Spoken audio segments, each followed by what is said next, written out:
And we are live. I'm here with my buddy Nick, who has 2 last names. How you doing, my brother? I'm good, brother. How are you? Good. Right when we were starting, I'm like, what is your goddamn last name? Because I know you by 2, Miller and Clark. Yeah. Why do you have 2 and which is the real one? So Clark is the legal one. The other one's illegal? Formerly legal. Former? Yeah. So grew up Miller. Okay. When I was like 17, 18, I started staying with my best friend and his family like a lot, like every night, staying with them all the time, and, you know, got real close to the family. His sisters call me big brother, you know, their kids call me Uncle Nick and everything. And with the exception of my birth mom, the rest of my family just sucks. Like they're just awful people. So I can relate to that. Yeah. But plus the birth mom. Sure. One up, man. Damn it. I always lose that one. No, so when me and my ex found out that we were having children, I decided that I wanted them to be Clark instead of Miller. So I changed my last name so they would have the same last name as I did. And that's her last name, I'm assuming. No, that's my best friend's family's name. They're the Clarks. Okay, I'm following the story. Yeah. Yeah, they're so you changed it to Clark. Right. So now it is still Clark? Still Clark. Okay. Still Clark. That's the legal name. Does that, and that's the way you're going to keep it? I'm going to keep it that way, yeah. Okay. Yeah, I think so. Do you have ties to your family still other than mom? No, I don't talk to any of them. No. Been black sheep. So you've been black sheep? I mean, I kind of always was, and then the way that I grew and like their feelings about certain things going on in the world don't mesh with mine. So I just kind of was like, you know what? I don't need that. They didn't really do anything to uplift my life.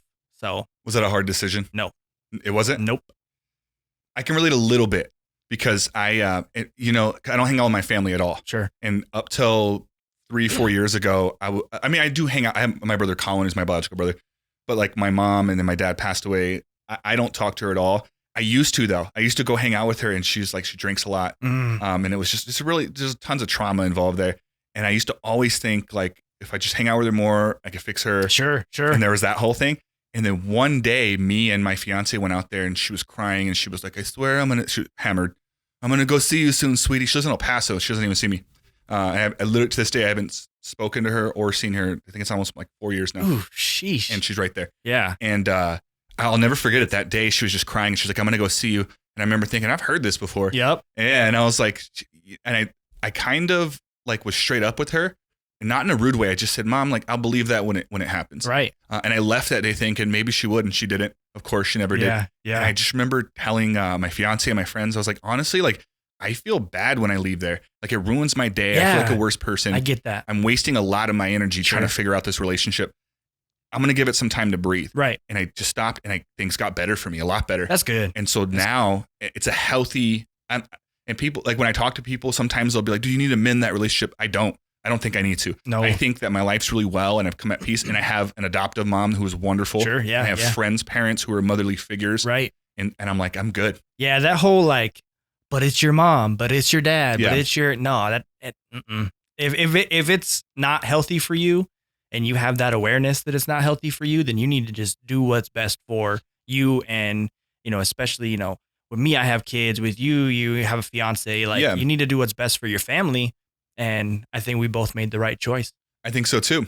I think it's hard for people to understand because it's like, it's a good thing when people say you need to mend that relationship. Right. So it's hard for me to be like, you don't understand the relationship. Sure. But so I get it. When people tell me that, I'm like, trust me, like if I could, I would. I respect that you even say that, but trust me when I say that it's a lot better than it is. So it's hard for me because I don't know, but I can see how I could come off as like the guy that's like, has mom issues or mommy issues. Right. But what people don't know is like, I get those things from other people. I have a wonderful, wonderful adoptive mother who gives me all those things and is, has compassion and cares about me, supports me, and shows up for stuff. So I get that stuff. I'm not like this fragile kid that's missing out on this. But with you, is an interesting dynamic because you said you do talk to your mom? I do still talk to my mom. And that was kind of an awkward conversation because I told her like before I made it official, before I went to court to get my name changed and all that. And I told her, I said, look, like I'm doing this. This isn't me asking you if it's okay. I'm telling you I'm doing this, but here's why. And it's not a reflection on you.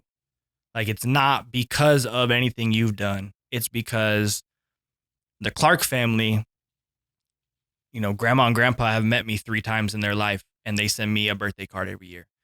I've never met my uncles on that side of the family, but they reach out and they'll, you know, send me a message, or, you know what I mean? Like, it's just like my uncles that I grew up with, I haven't talked to them. Like, and then, you know, one of my uncles passed away, I think like 3-4 years ago. And I felt nothing. Like, I wasn't upset. Obviously wasn't happy. That sucks. But like, I didn't feel any emotions towards it. And I was like, that has to mean something. What do you think it means? For me, I just think that it reaffirms that my decision was the correct decision to integrate myself into a family that cares and wants to be a part of my life. I just think that growing up without any super, super tight connection and bond with them, once I got into adulthood and knowing who they were as people and the paths that they went down and the paths that my, you know, blood cousins went down, and my path is completely off from theirs, I just think that it just helps me understand that I did the right thing. And like, I know it hurt my mom's feelings a little bit. I get that. It would hurt my feelings if my kids did that to me, I'm sure. But I hope that I can be involved with my kids' lives more than my uncles and aunts and everything were involved with mine, so they won't feel the need to, I mean, when they get married, you know, maybe they change their last name, but that's a different. Yeah. So. But I get what you're saying. And then even like the whole, like what that name means to you. Right. Like, right. And being able to, sometimes to make massive changes in your life, you have to make psychological changes, and just being able to remove yourself from that name 100% is kind of just saying, hey, I'm my own person and I'm not part of this family. I'll always be blood related to them. Right. But I want to do my own thing here, and I want it to mean this. And apparently the people with the Clark last name set a really good example for you. Yeah. And you're like, I want to take this as a starting point, right, and mold it into my family. Yeah. Would you say that's what it is? 100%. Like, I was definitely headed down a path of I sucked as a person when I was younger. So I changed my last name. I think it was a month before my kids were born, and they were born in July. So it was like June of 2017. And since then, like, everything's gotten better. I got my first high school coaching job. I now have gotten promoted at the job I'm at into a managerial role.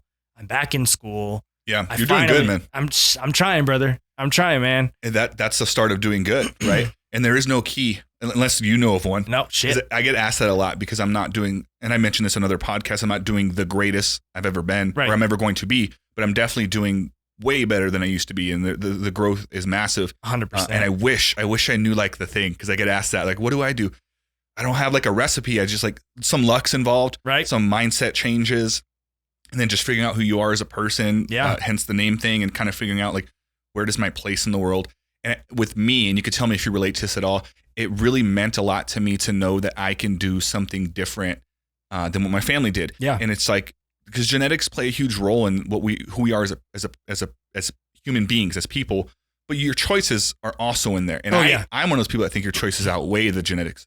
Right. Oh. And so I didn't want to, my last name changed too, by the way. Nice. I don't know if you know that, because I got adopted by the Palmers. Right. But before that, it was Meeson. Okay. So similar story. We kind of can relate in that way.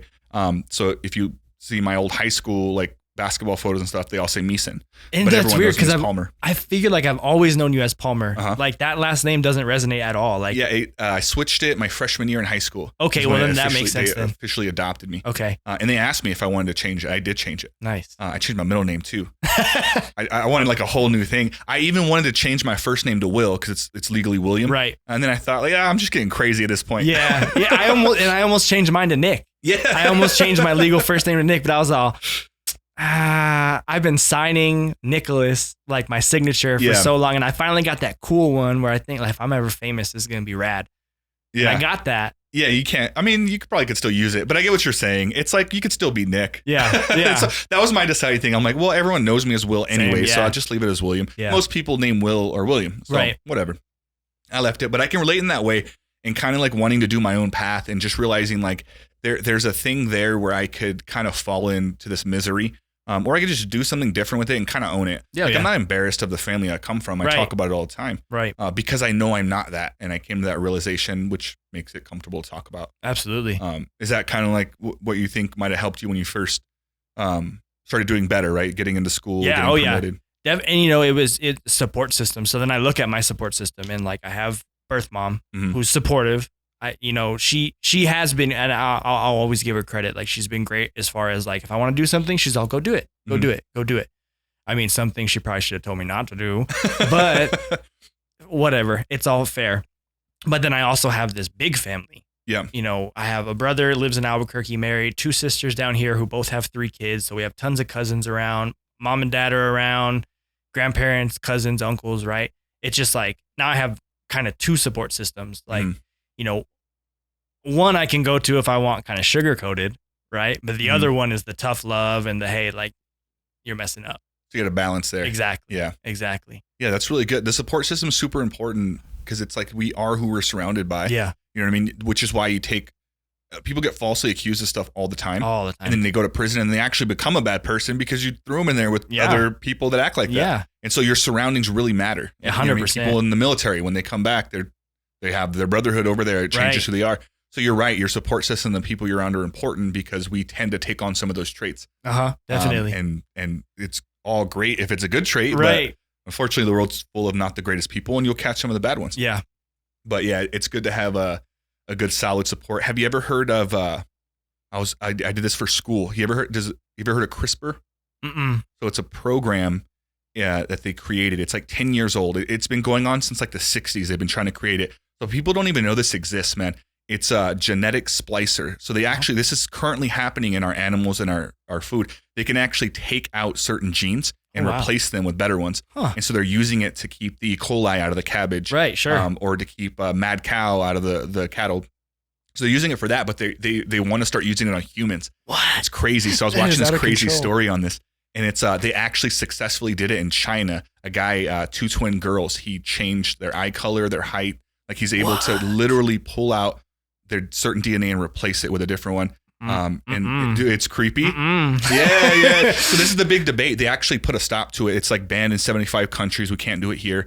And they put they call it a moratorium where they have to consider the ethical parts of it. Right? But the benefits of it are they were using it. They found out they can use it to cure HIV. Okay. So everyone's like, there's no cure to AIDS. There is one. Yeah. They just can't be approved yet. But they did it with sickle cell anemia, like all these like genetic diseases. Okay. So, but the other side of it is people are nervous if we legalize this stuff. Yeah, it will be used for that, but it'll also be used by Mark Cuban or some rich dude that wants his kid to be 7 foot with blue eyes, whatever they want to do. Yeah, that's a dangerous game. That's a slippery slope to be on. Being able to, go in and change specific things. Like, if you have enough money, you could make, the ideal specimen. That's like a movie though, isn't it? Yeah, it is. I don't know. I don't know. At first I said no. I said the same thing you said. Like my instinct right off the bat, I'm like, no, you don't mess with this. And I'm not even like, I'm not a spiritual person. No, me either. So my first thought wasn't like God created us. But my first thought was like, when you start messing with stuff like that, I watched enough of these zombie movies. How you get zombies. That's how you get zombies. My instinct was no. And then I watched a TED talk on the lady that created it. And she brought up some good points that I hadn't considered, which is the fact that we can help a lot of these infants that die before they're even born. Yeah. So they're saying that they can do this while it's still an embryo. Okay. So your child will be born a certain way. They can also use it for people that inherit or get diseases later on. Oh, okay. But they really think that if they patch up, and they call them designer babies, the 2 girls that were born. Yeah. These things when they're young, it's essentially like like taking a vaccine. So they're saying that like you just won't get them at all. And so they could possibly use some. It's going to be coming out a lot more because of COVID-19. Right, sure. They're saying we could genetically alter people to be immune to it. That's crazy. If it ever becomes like that. That is out of control. That's wild, huh? Yeah. If you ever, listeners or you, whoever, look up. It's CRISPR. But it's spelled CRISPR.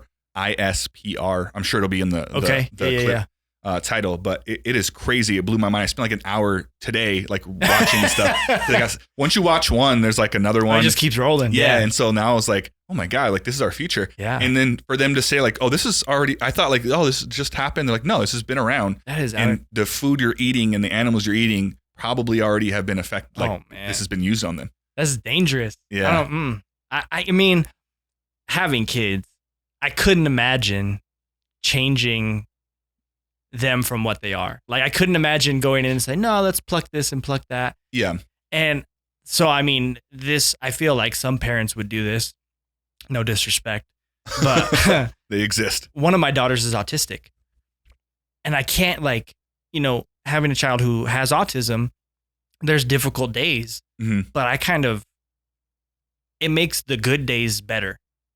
Knowing that yesterday was a rough day, she had a tough day, she couldn't really communicate what she wanted, she had some fits, she was crying a lot, but today she's playing, she's actually trying to form sentences, she's talking more, it makes the good days make the bad days not as bad, if that makes sense. So what a wonderful way of looking at that, man. Yeah, I just couldn't imagine going back in time and going, let's make sure she doesn't have any sort of, I don't like to call autism a disorder. I know that it's technically a disorder, but what would you call it?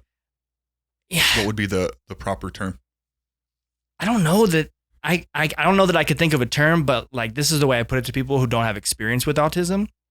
So I'm autistic, and a lot of people wouldn't realize that. There's different spectrums of autism. There's, high, medium, low. But where my daughter is, the way I describe it to people is imagine that you're the smartest person in the room, okay, but you don't know how to ask for a glass of water. And imagine how frustrating that is. And that's what it makes it easier to deal with the meltdowns when the meltdowns happen, because I'm she just needs something. She doesn't know how to tell me what it is. So does autism affect your social interactions?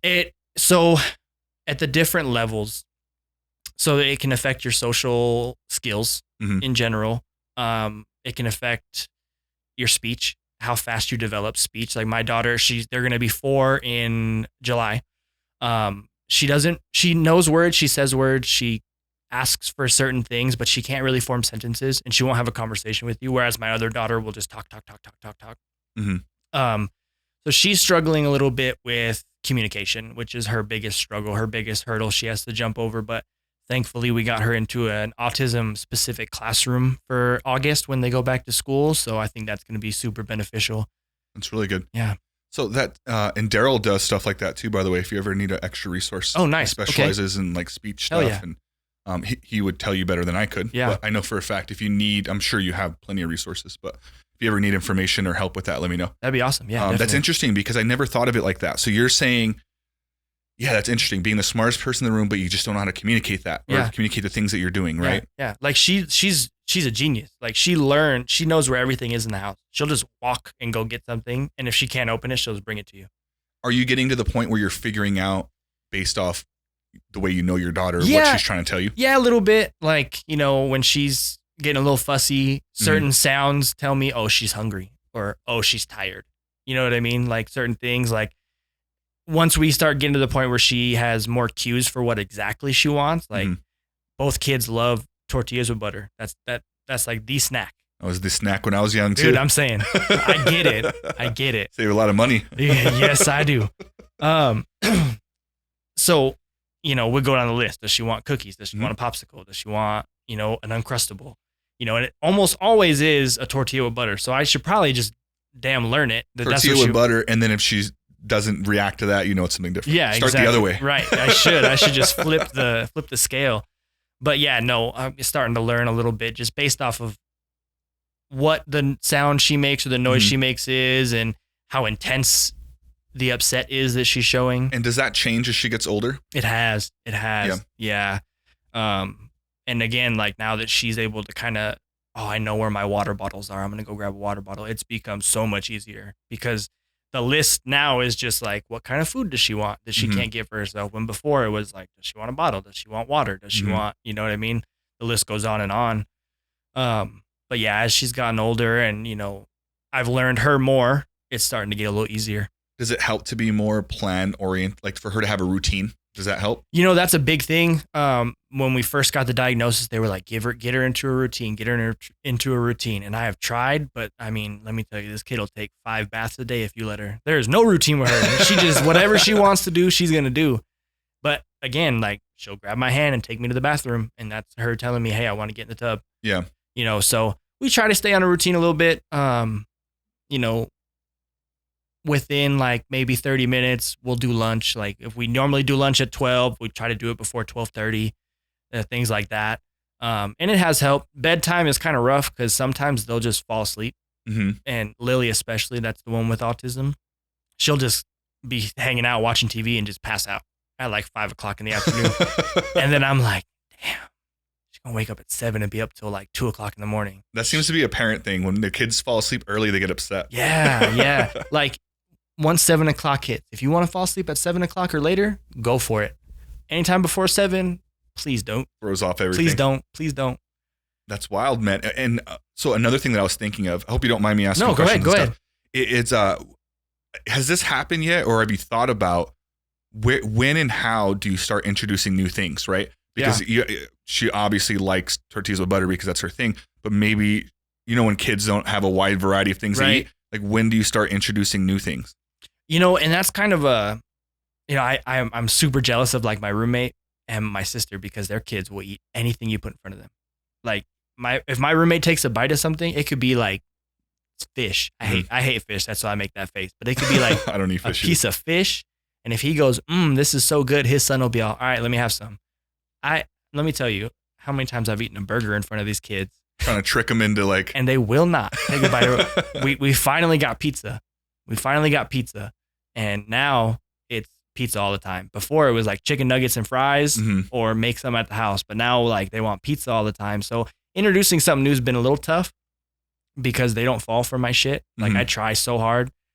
Like they have to actually like it for it to work. Yeah. But like, and they won't even try it. That's the frustrating part. I'm like, just try it. You're going to like it. I promise. I bet that's a tough thing with any parent though. I started thinking about that. Like how do you, cause I was a picky eater when I was a kid. Sure. And with all the things I like as an adult, I'm like, I wish I could have been eating this younger. Yes.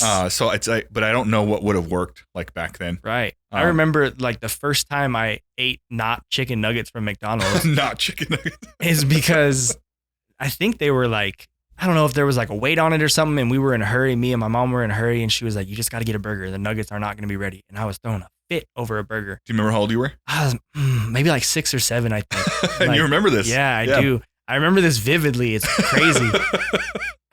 We're inside McDonald's, back in the old McDonald's when they had the play place, like all of them had the play place. And I finally was just all fine. I'll try a burger. And like, it was like the sky opened and I was just what is this? Oh my God, this is the greatest thing I've ever had.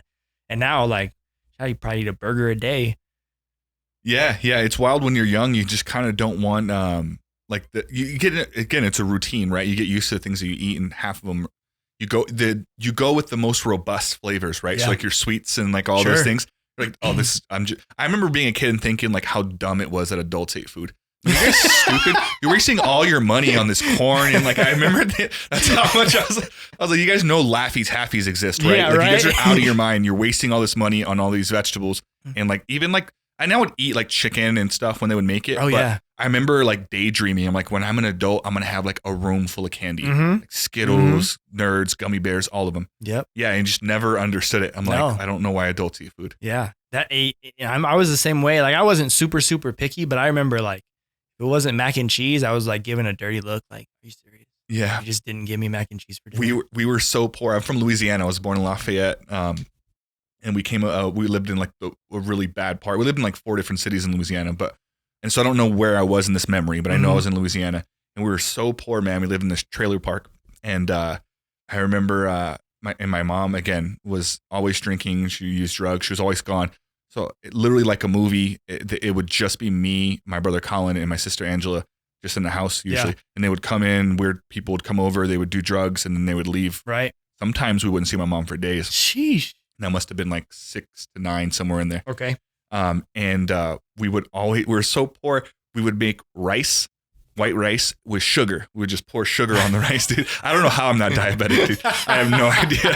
That's what we'd always eat. Yeah. And it was like, and one day we ran out of sugar. Oh, shit. And I was like, Mom, I want rice and sugar. My Cartman voice. Yeah. And I was like, Mom, this is what we eat. I want rice with sugar.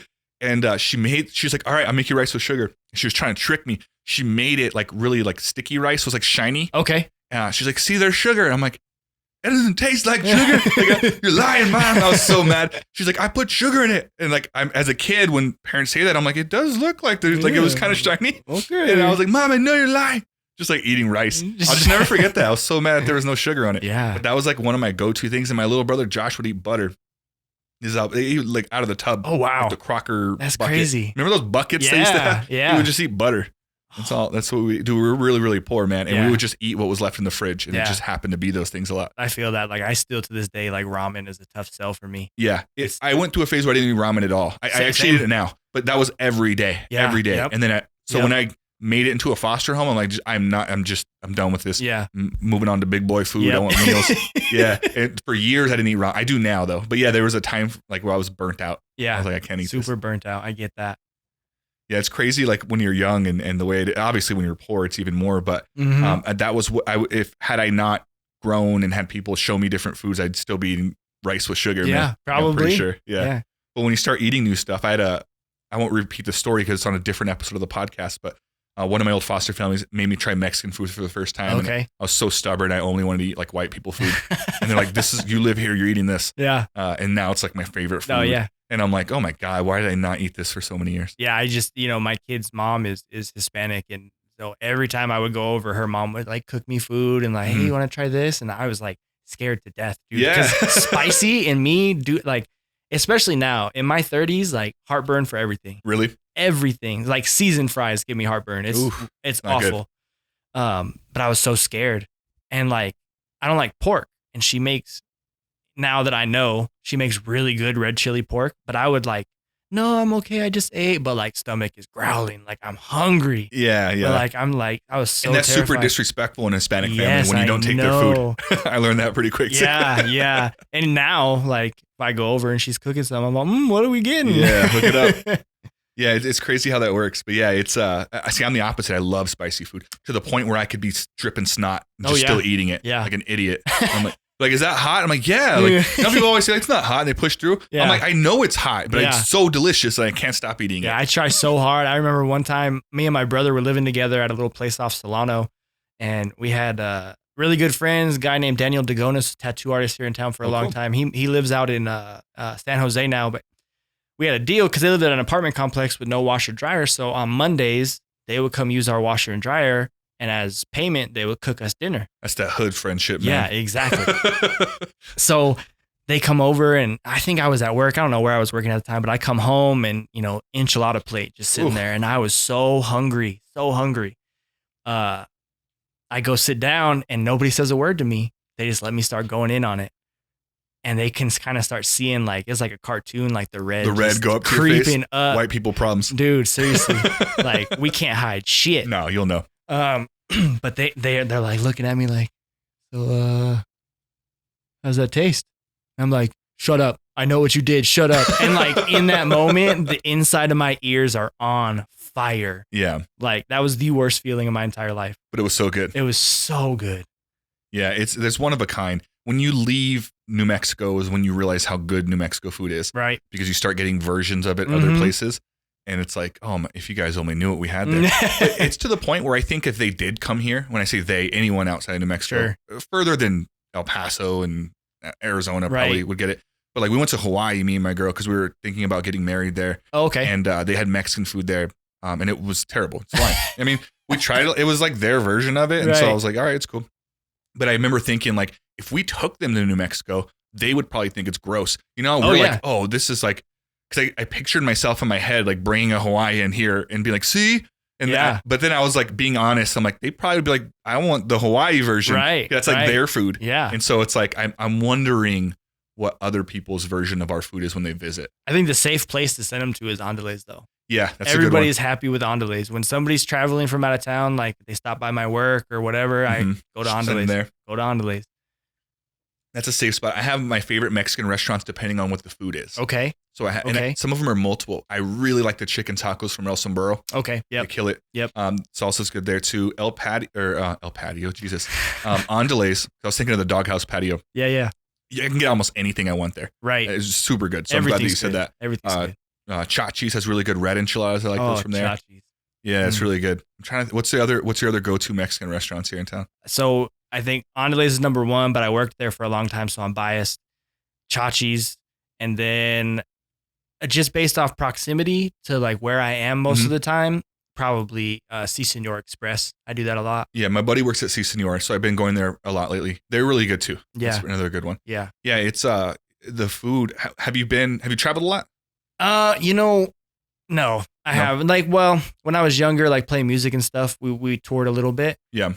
But you're so broke on tour that we didn't really get to. It's like Burger King, McDonald's. Whatever the shacks are that are available. Exactly. What kind of places have you gone? We did a lot like through Texas. I've been pretty much all over Texas. All over Texas. I think the farthest out we got is Laredo, which is like El Paso on the other side of Texas. Okay. For the most part, little border town. Like right before what's Louisiana, right? Louisiana, yeah. Jesus, I should know this. This is how long I lived here. Yeah, it's when you and I never traveled a lot, but I started traveling a lot with Laura because she's like, she just, that's her thing. She just likes going places. Okay. And again, growing up poor, it was never an option to go places.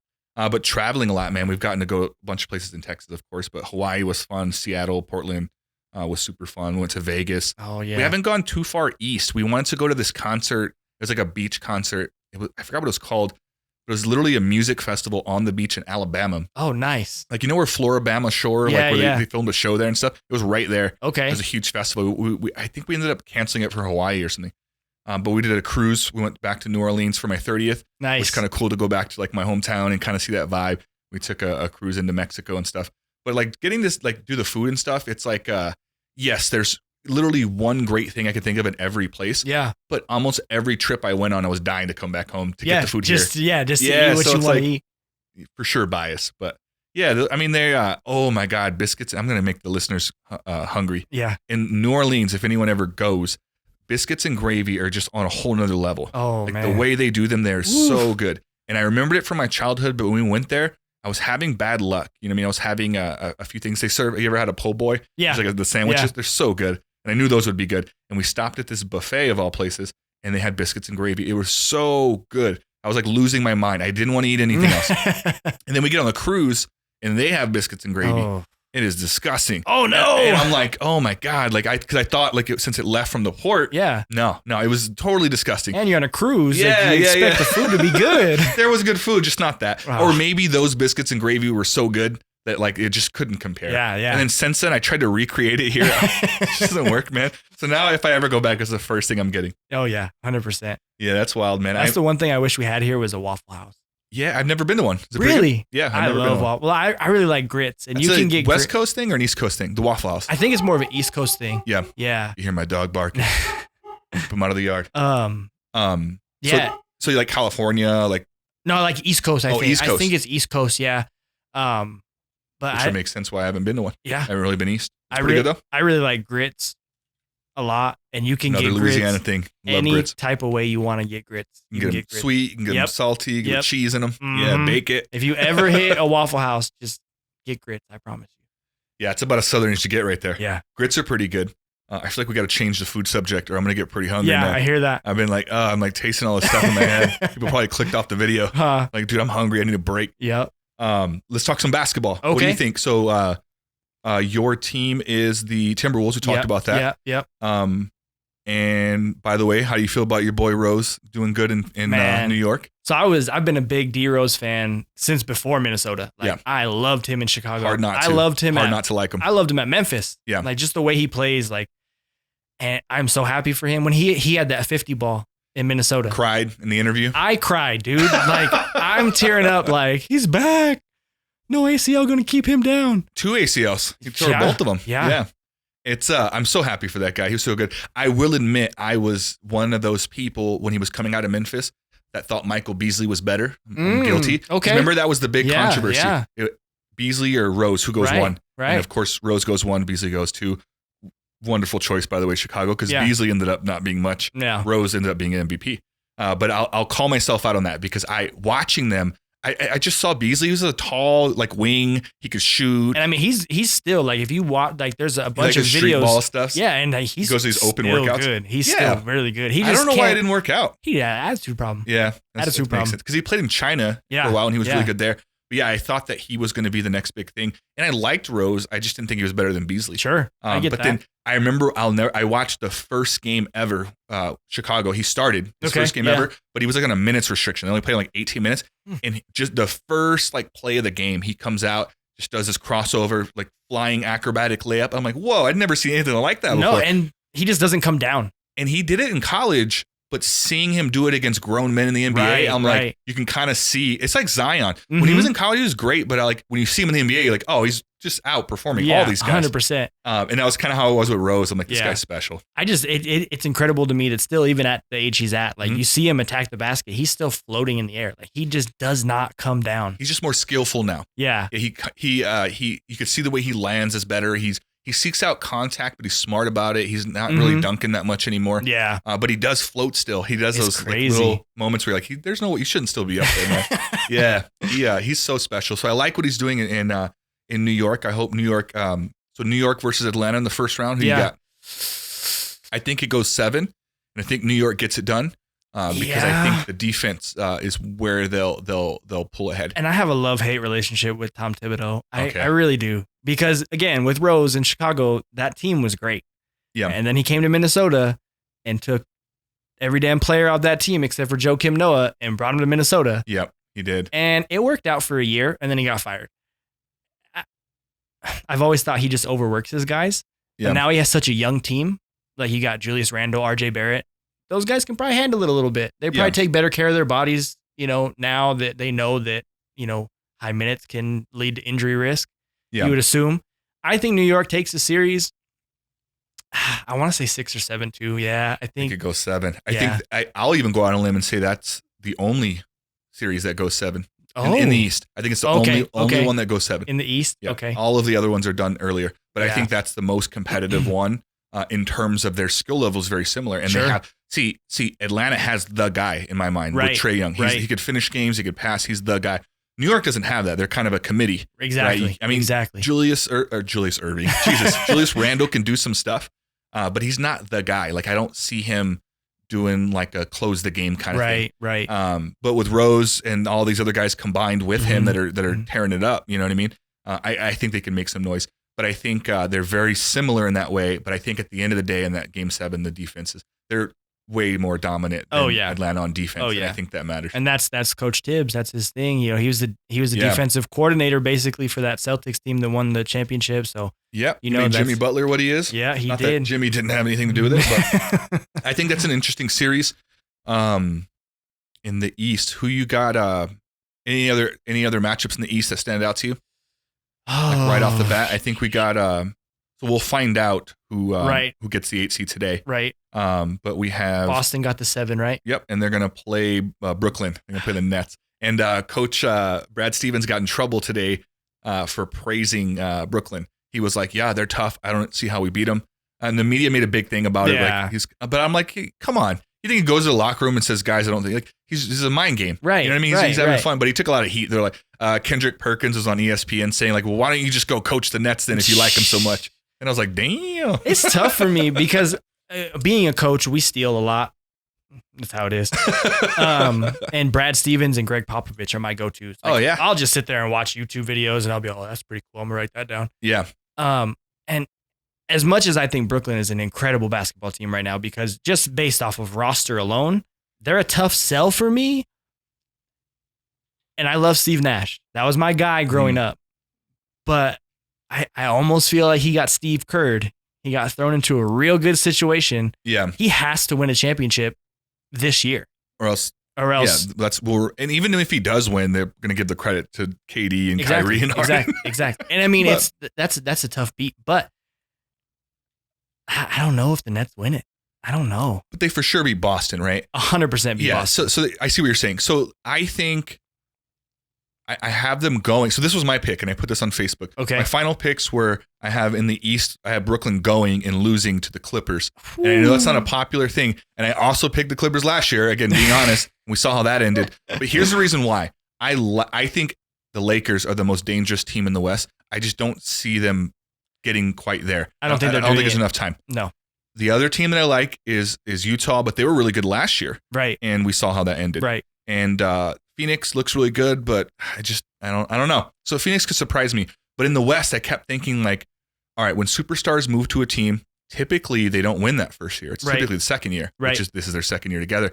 And then I started looking at the bench and I thought about how much caliber they have on that. They have Serge Ibaka, Nicholas Batum coming off the bench. They have Pat Bev, Rajon Rondo. Yep. They have some studs. And they have that man, his last name's Man, I forgot his first name. I think it's Terrence. Yeah. He's like second or third year guy, stud, comes off, gives you energy. And I'm like, man, these are, and plus the rest of their starters that they have. This is a really good team. They're a really good team.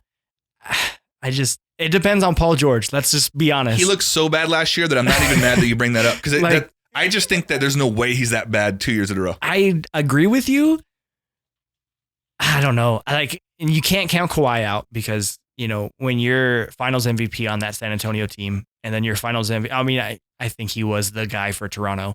Yeah. But that San Antonio team, when you got Duncan, you got Tony Parker, Ginobili might have been in his decline, but he still was hooping. Sixth man of the year.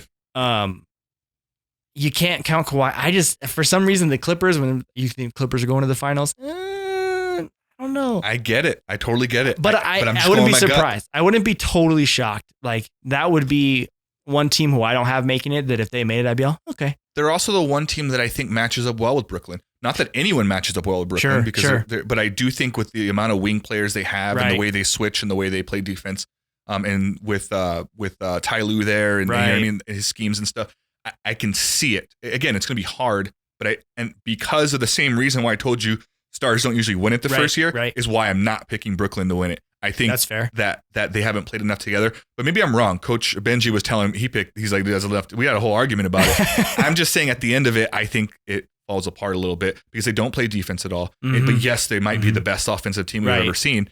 I just think that when it comes down to the 7-game series, that's my pick. I got Clippers versus Brooklyn, and I got the Clippers winning it. I think the biggest thing for Brooklyn is going to be a struggle is the drop off after your starting five. Like, not saying that guys like Landry Shamet and Nicholas Claxton aren't good basketball players because they're in the NBA. Can't say they suck, right? But like, to your point, the Clippers bench is just so strong. They don't lose a whole lot. Like, they lose a little bit of scoring because, Rondo, he's pass first guy now. Yeah. I mean, he always was, but, he looks a little bit more for that now.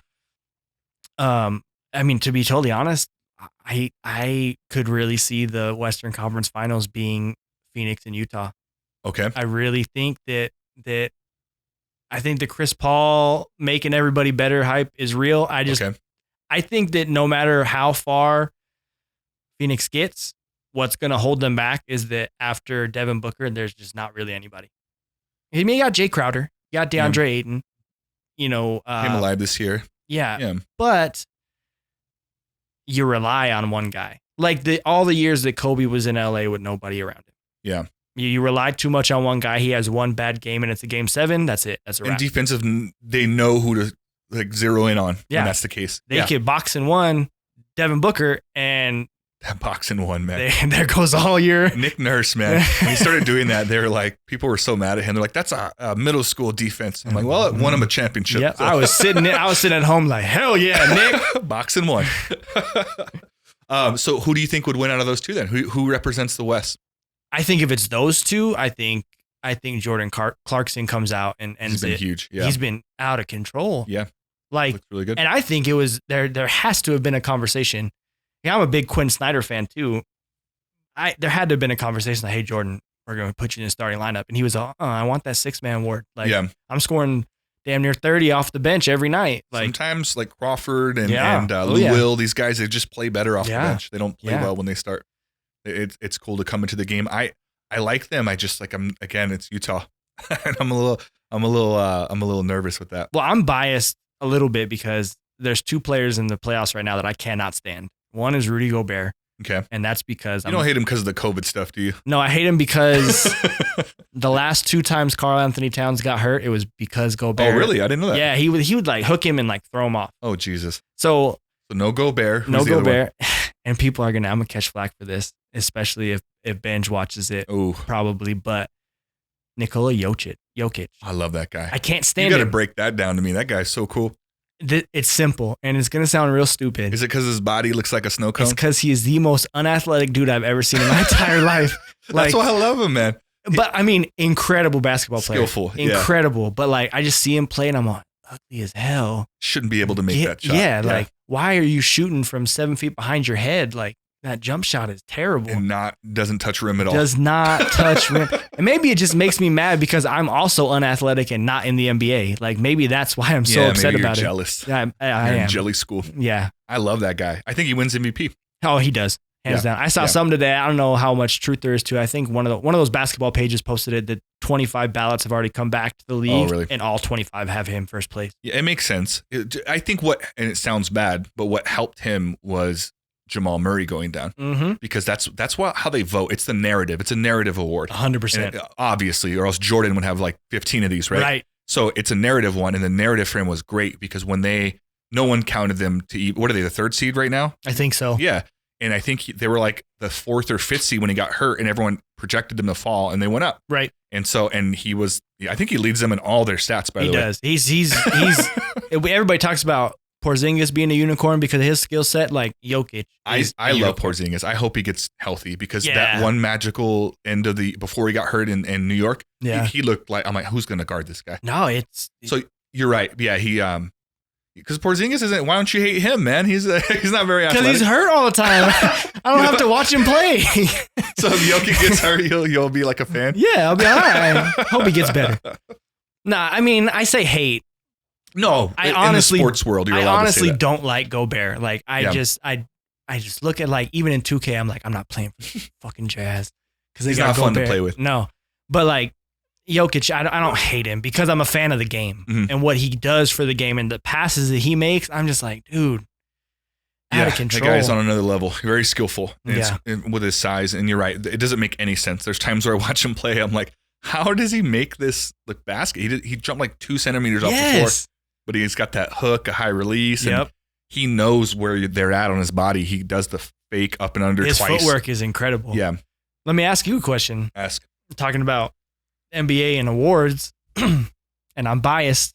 Throwing that out there right now. Rookie of the year, who is it? You probably are going to expect me to say Halliburton because I'm a Kings fan, but I think I go with LaMelo. See, and I expected you to say LaMelo because everybody says LaMelo, but damn it, it's Anthony Edwards. I like Anthony Edwards. I liked him a lot more when LaMelo went out, maybe just because they put him on the screen a lot. But you're obviously biased. I should have went Halliburton so we can have a super biased conversation. But I get it. Again, narrative. LaMelo's on the highlights more. Yeah. And granted, Anthony Edwards is dunking. He was on a few highlights. Right. But God, LaMelo's throwing underhanded full court passes. Dude. He just has that New York flash kind of style, even though he's not from New York. You know those flashy basketball players that just the and one guys that we grew up watching. Yes. Yeah. He reminds me of that. And he's 6'7". His shot looks a little funny, but he can shoot.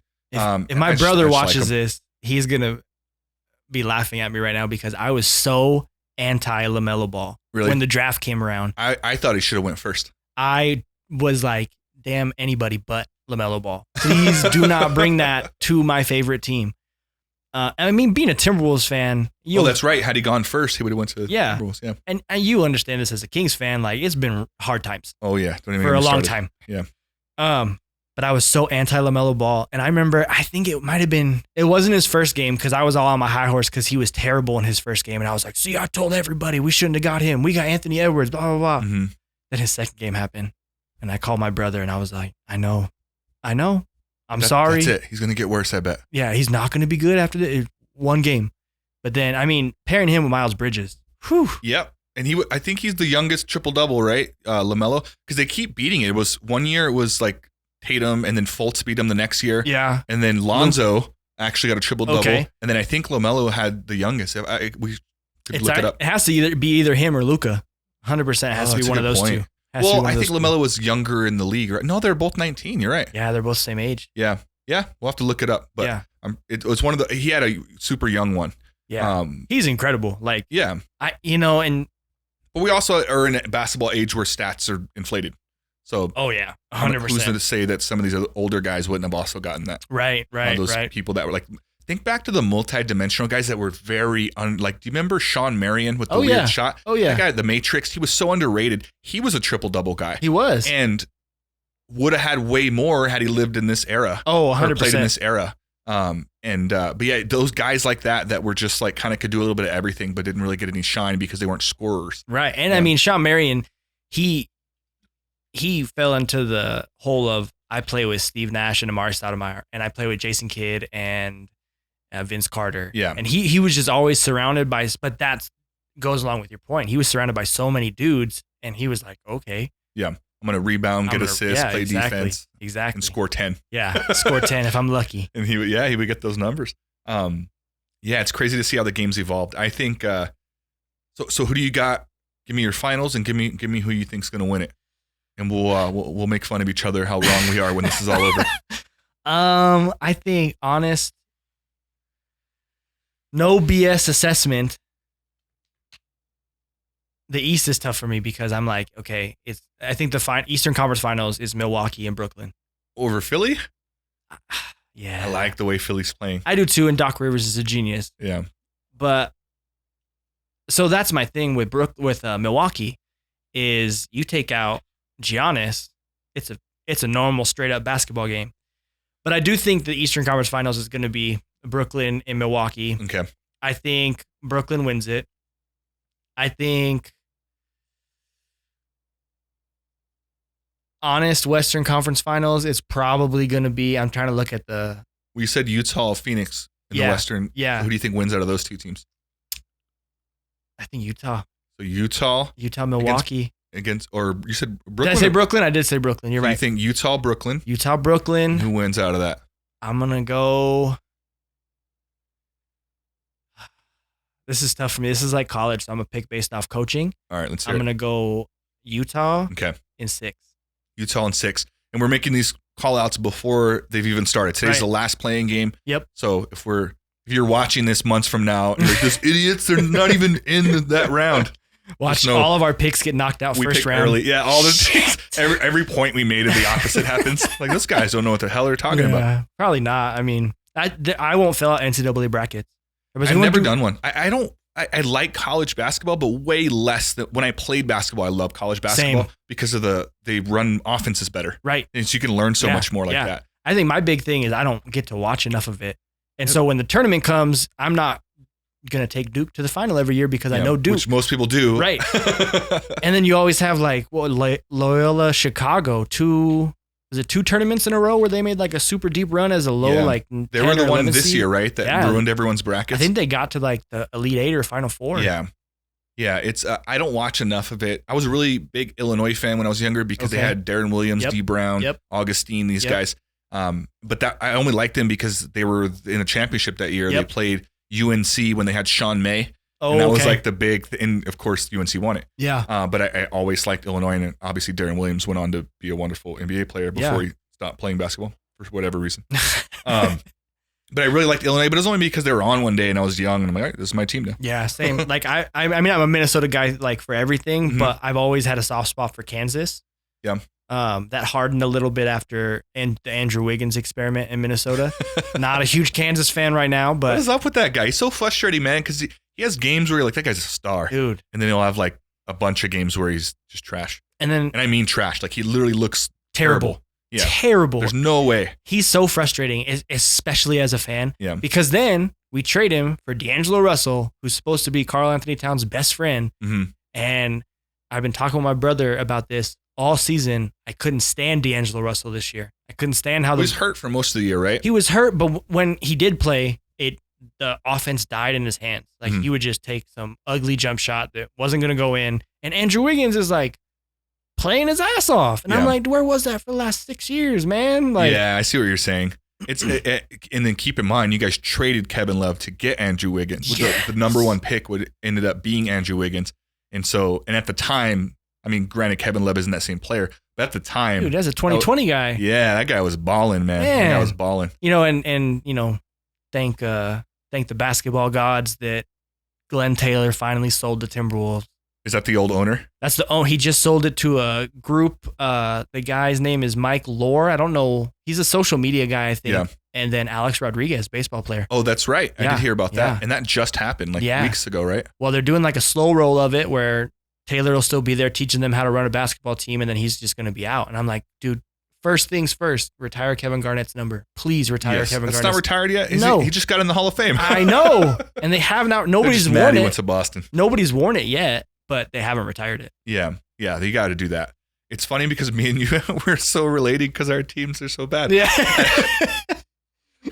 People are listening like, I didn't know there were Timberwolves and Kings fans in New Mexico. Yeah. I don't really, I have like 2 people on Facebook that I know of that are Kings fans, but I started liking the Kings because when I was really young, I would watch the U of A games. Sure. Because they were right there. Yeah. And Mike Bibby, that was my favorite player. Yep. And in a team full of all black dudes, there's this little white dude just balling. I'm like, I could be that white dude. That's what I thought.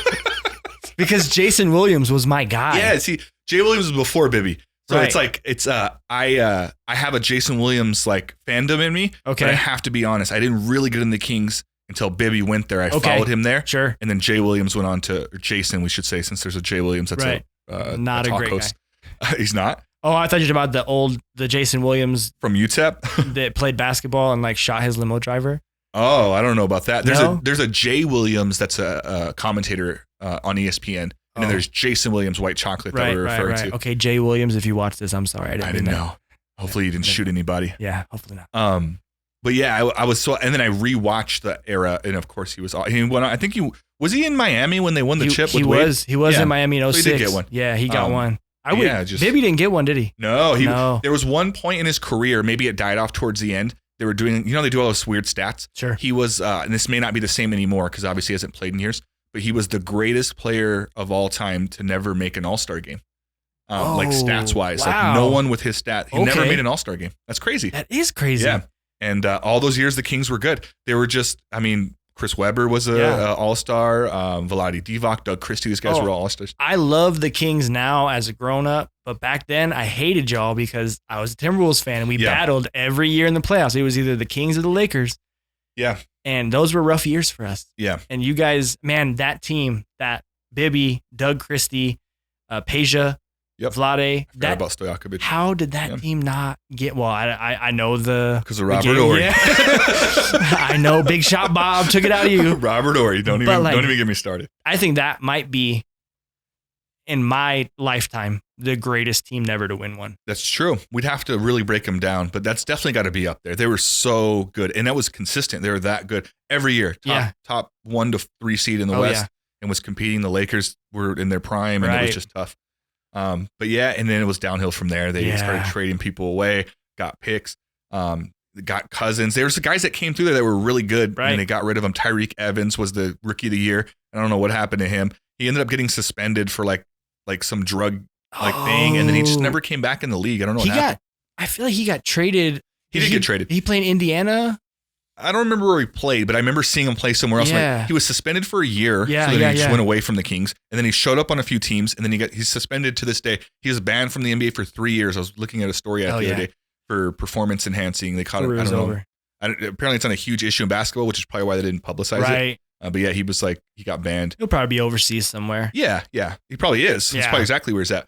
But yeah, they're on this path of every year. But I stay with my team. I just followed them, and because everyone will ask me like, how did you like them? It was Bibby. And then I just followed the team, and then I just stuck with the team. Even when Bibby went off to play, he played in Atlanta for a while, and then I think he played with LeBron for a year. I don't remember if it was in Miami. He was the backup point guard in Miami for a while. But yeah, it's like I just stuck with the team. That's good. Now, 16 years later, we're still not in the playoffs. One day, my family makes fun of me. I'm like, they're going to be good this year, promise, and then they're not. Oh, I really thought Minnesota was going to compete this year. I really thought. I was like convinced. They're the worst team in the NBA again. No, Houston. They had the worst record, I thought. Houston ended up with the worst record? Well, we fired our coach halfway through, and we got Chris Finch from Toronto, and he like turned it around. And like, I'm like, dude, stop. I'm trying to get that number 1 pick. I want Cade Cunningham. Blow these games. That guy's so good. Dude. That's the Kings' issue. They're never the worst team. Right. They're always barely missing the playoffs. Like this year, they barely missed the play-in tournament. Last year, they went to the bubble, lost, and went home. Yep.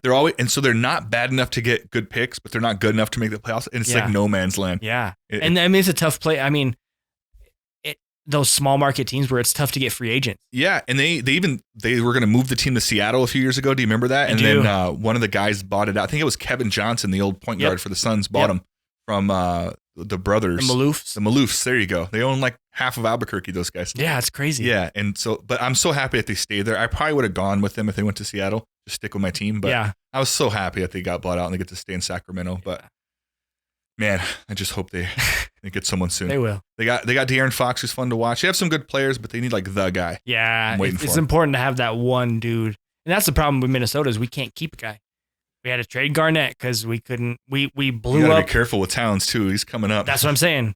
If you look at the history, Kevin Garnett almost got there, Western Conference Finals. Then we got rid of all of his guys. We had to blow it up, get rid of him. Yep. Kevin Love couldn't get it done. We're the Garnett guys. Latrell Sprewell, That Sam Cassell. that year was Sprewell, Cassell, Wally Zerbiak. Forgot about Wally. Oh, Crazy Wally. I want to say, I can't remember. I know Mark Madsen was on one of those teams. Troy Hudson, Michael Olowokandi was on those teams. I remember that guy. That guy was like a 7-footer, right? Yeah, he was 7-footer. Played for the Clippers for a long time. But they just blew it up. Yeah. They got rid of everybody. Len Kevin Love. And then Kevin Love happened, and then we had to get rid of him. Did they ever have a guard during the Kevin Love era? Who was the second guy there during that era? Ricky Rubio.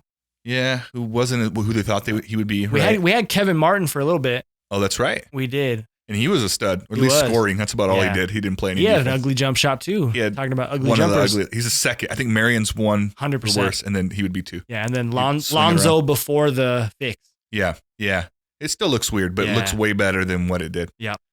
But yeah. So we'll see. Those are our basketball picks. We're just 2 lonely Timberwolves and Kings fans. Watching from the outside. But it allows me to be a really good basketball fan. Right. Because I could just unbiasedly watch all the teams. So Yeah.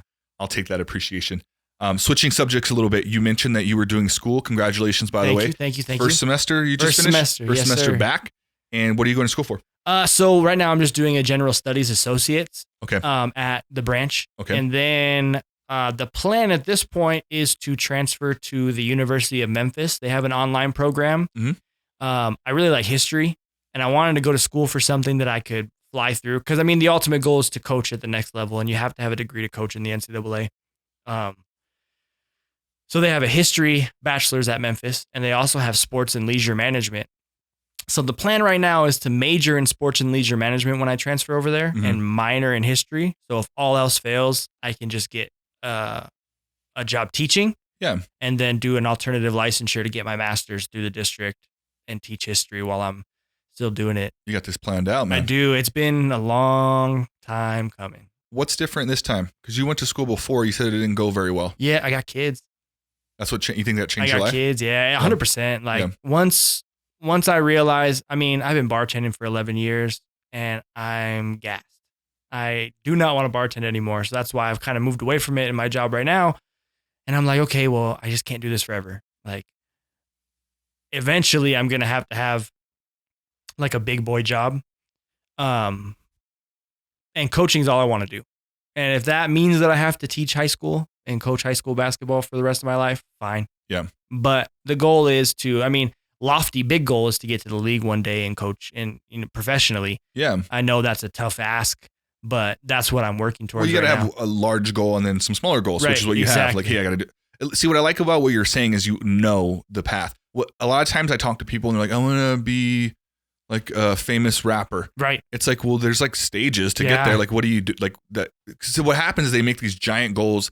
They don't get anywhere near it. And then Yep. you get that failure feeling and then they just stop. Mm-hmm. But what you're doing is awesome because you're saying, I need to get this associates, which leads to this, which leads to this, which means I can coach here, which means I can get there. And that's a way smarter way Yeah, of doing it. yeah. Because you'll have small successes along the way. That's And you don't the get that plan, crash. Yeah. Yeah. I mean, I'm starting real small successes. Like, hey, I passed both classes this semester Yeah. with a good grade. There you I go. didn't get D's and get through. Like I got A's and B's or whatever.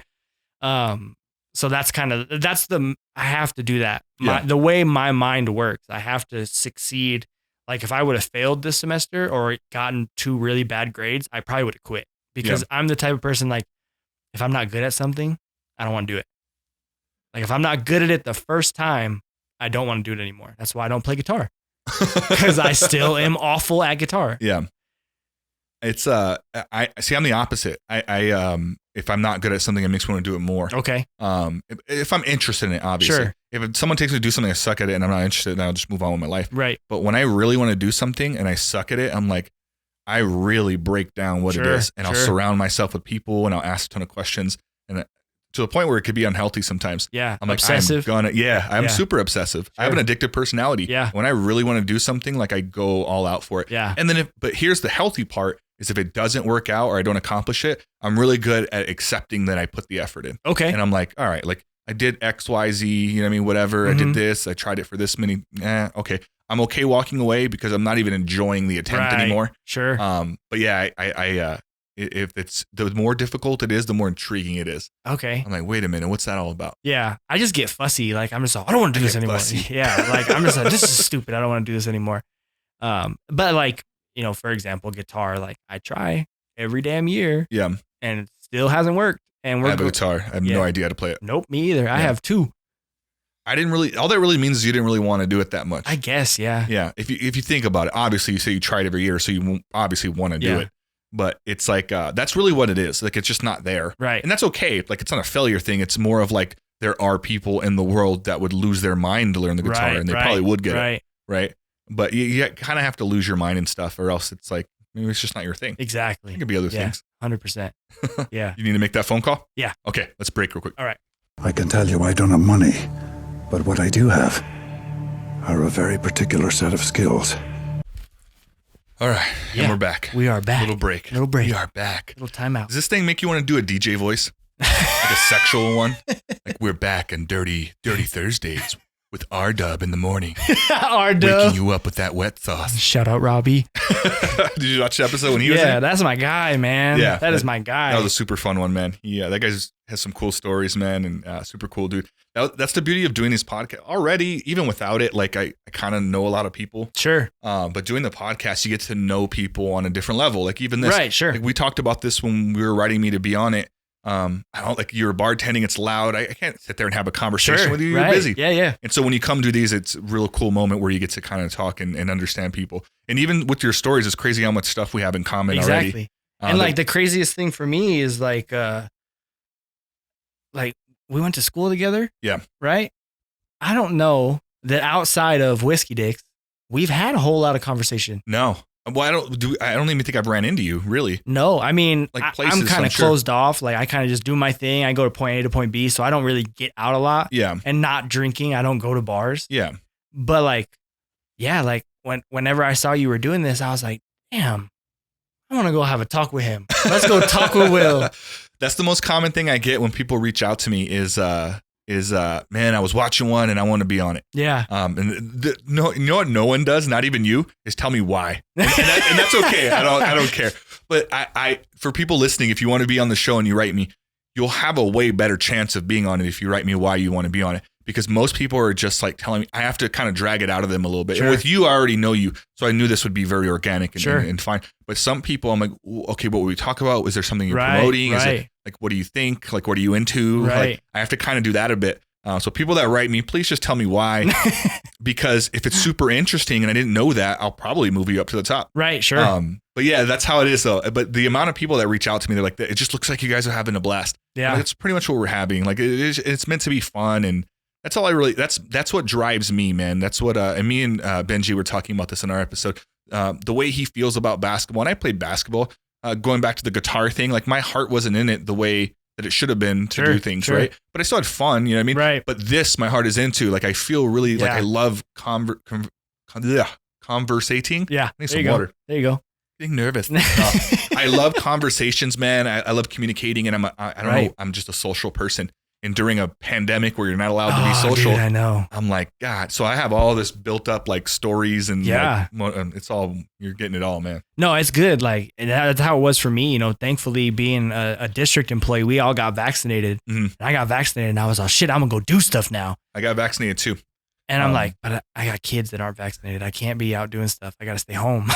Yeah. Like, damn so it. I'm still wearing masks, even though we don't have to. Like if I go to Walmart. Is that the thing now? So the governor said if you are fully vaccinated, you do not have to wear a mask indoors or outdoors. I haven't seen anyone. How do they even check, by the way? So I don't think they can ask you. Like, I think they can ask you.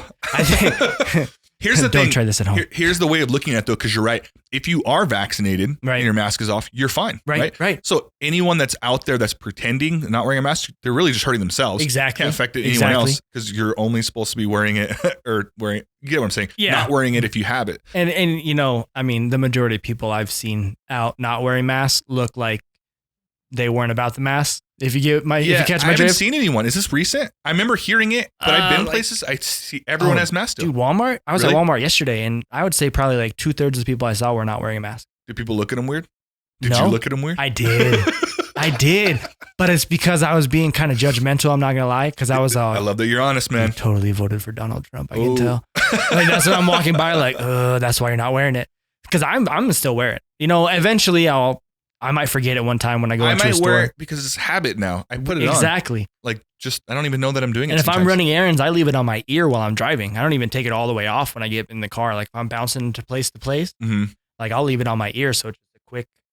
I never liked that they made us wear masks. I'm going to be completely honest. That's fair. And there's benefits to it. People don't know this. And none of them are COVID related, by the way, because we had similar rates as Florida who just went balls out. Right. And so it just proved that the mask didn't slow anything down. Sure. Is my point. But here's the one benefit of it is I was watching a story on this. There's almost no flu. Like wearing the mask stopped a bunch of other stuff from spreading.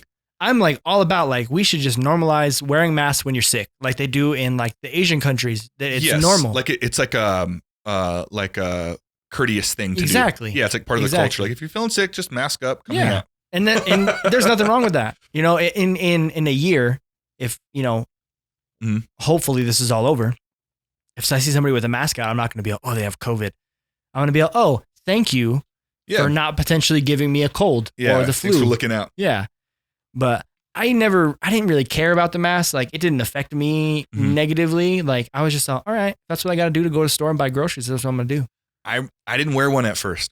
And it was like, is this real? That's how I felt. Sure. I felt like a movie. I'm like, is this real? Yeah. And they're like, everyone wear a mask. I'm like, yeah, I'm not doing that. Like I'm going to get made fun of. Like I know what it's like to go to school with like a bowl cut. Sure. Believe it or not, I had hair. Yeah. And I know that feeling of like everyone's looking at me. And I'm like, I'm not going to wear a mask. Everyone's going to make fun of me. Right. And so I went to natural grocers, like right when this first started. Sure. Everyone had masks. Ooh. And they all looked at me like I was the devil.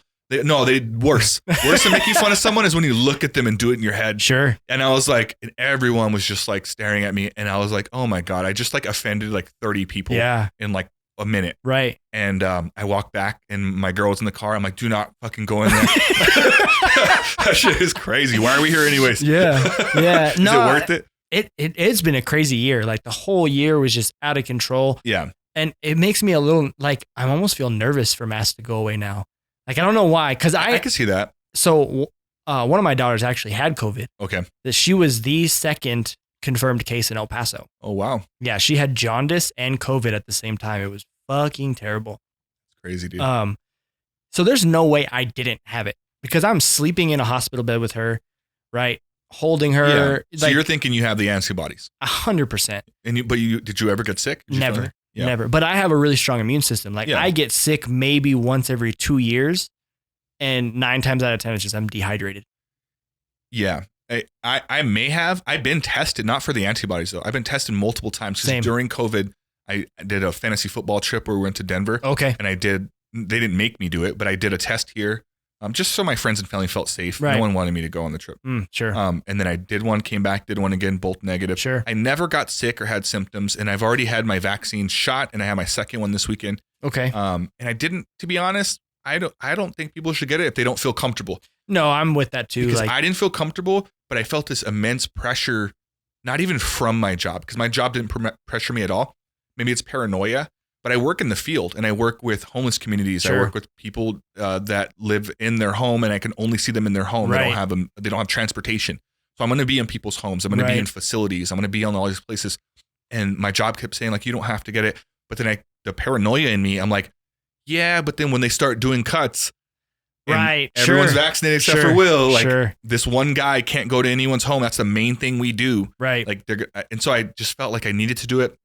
I also felt like I just wanted other people to be comfortable. It wasn't for me. I wanted the people around me to be comfortable. Okay. And so I went and got it. No, I got a little low energy after the first one. Same. But they say the second one's the more symptoms, so I should have a tough weekend? No. But I have a good immune system, so if you didn't have any symptoms. So the first one, my arm just hurt. Yeah, the same thing. Second one, I had a headache like maybe 4 hours post-shot, and then my arm hurt, and then the next day I was just gassed. Yeah.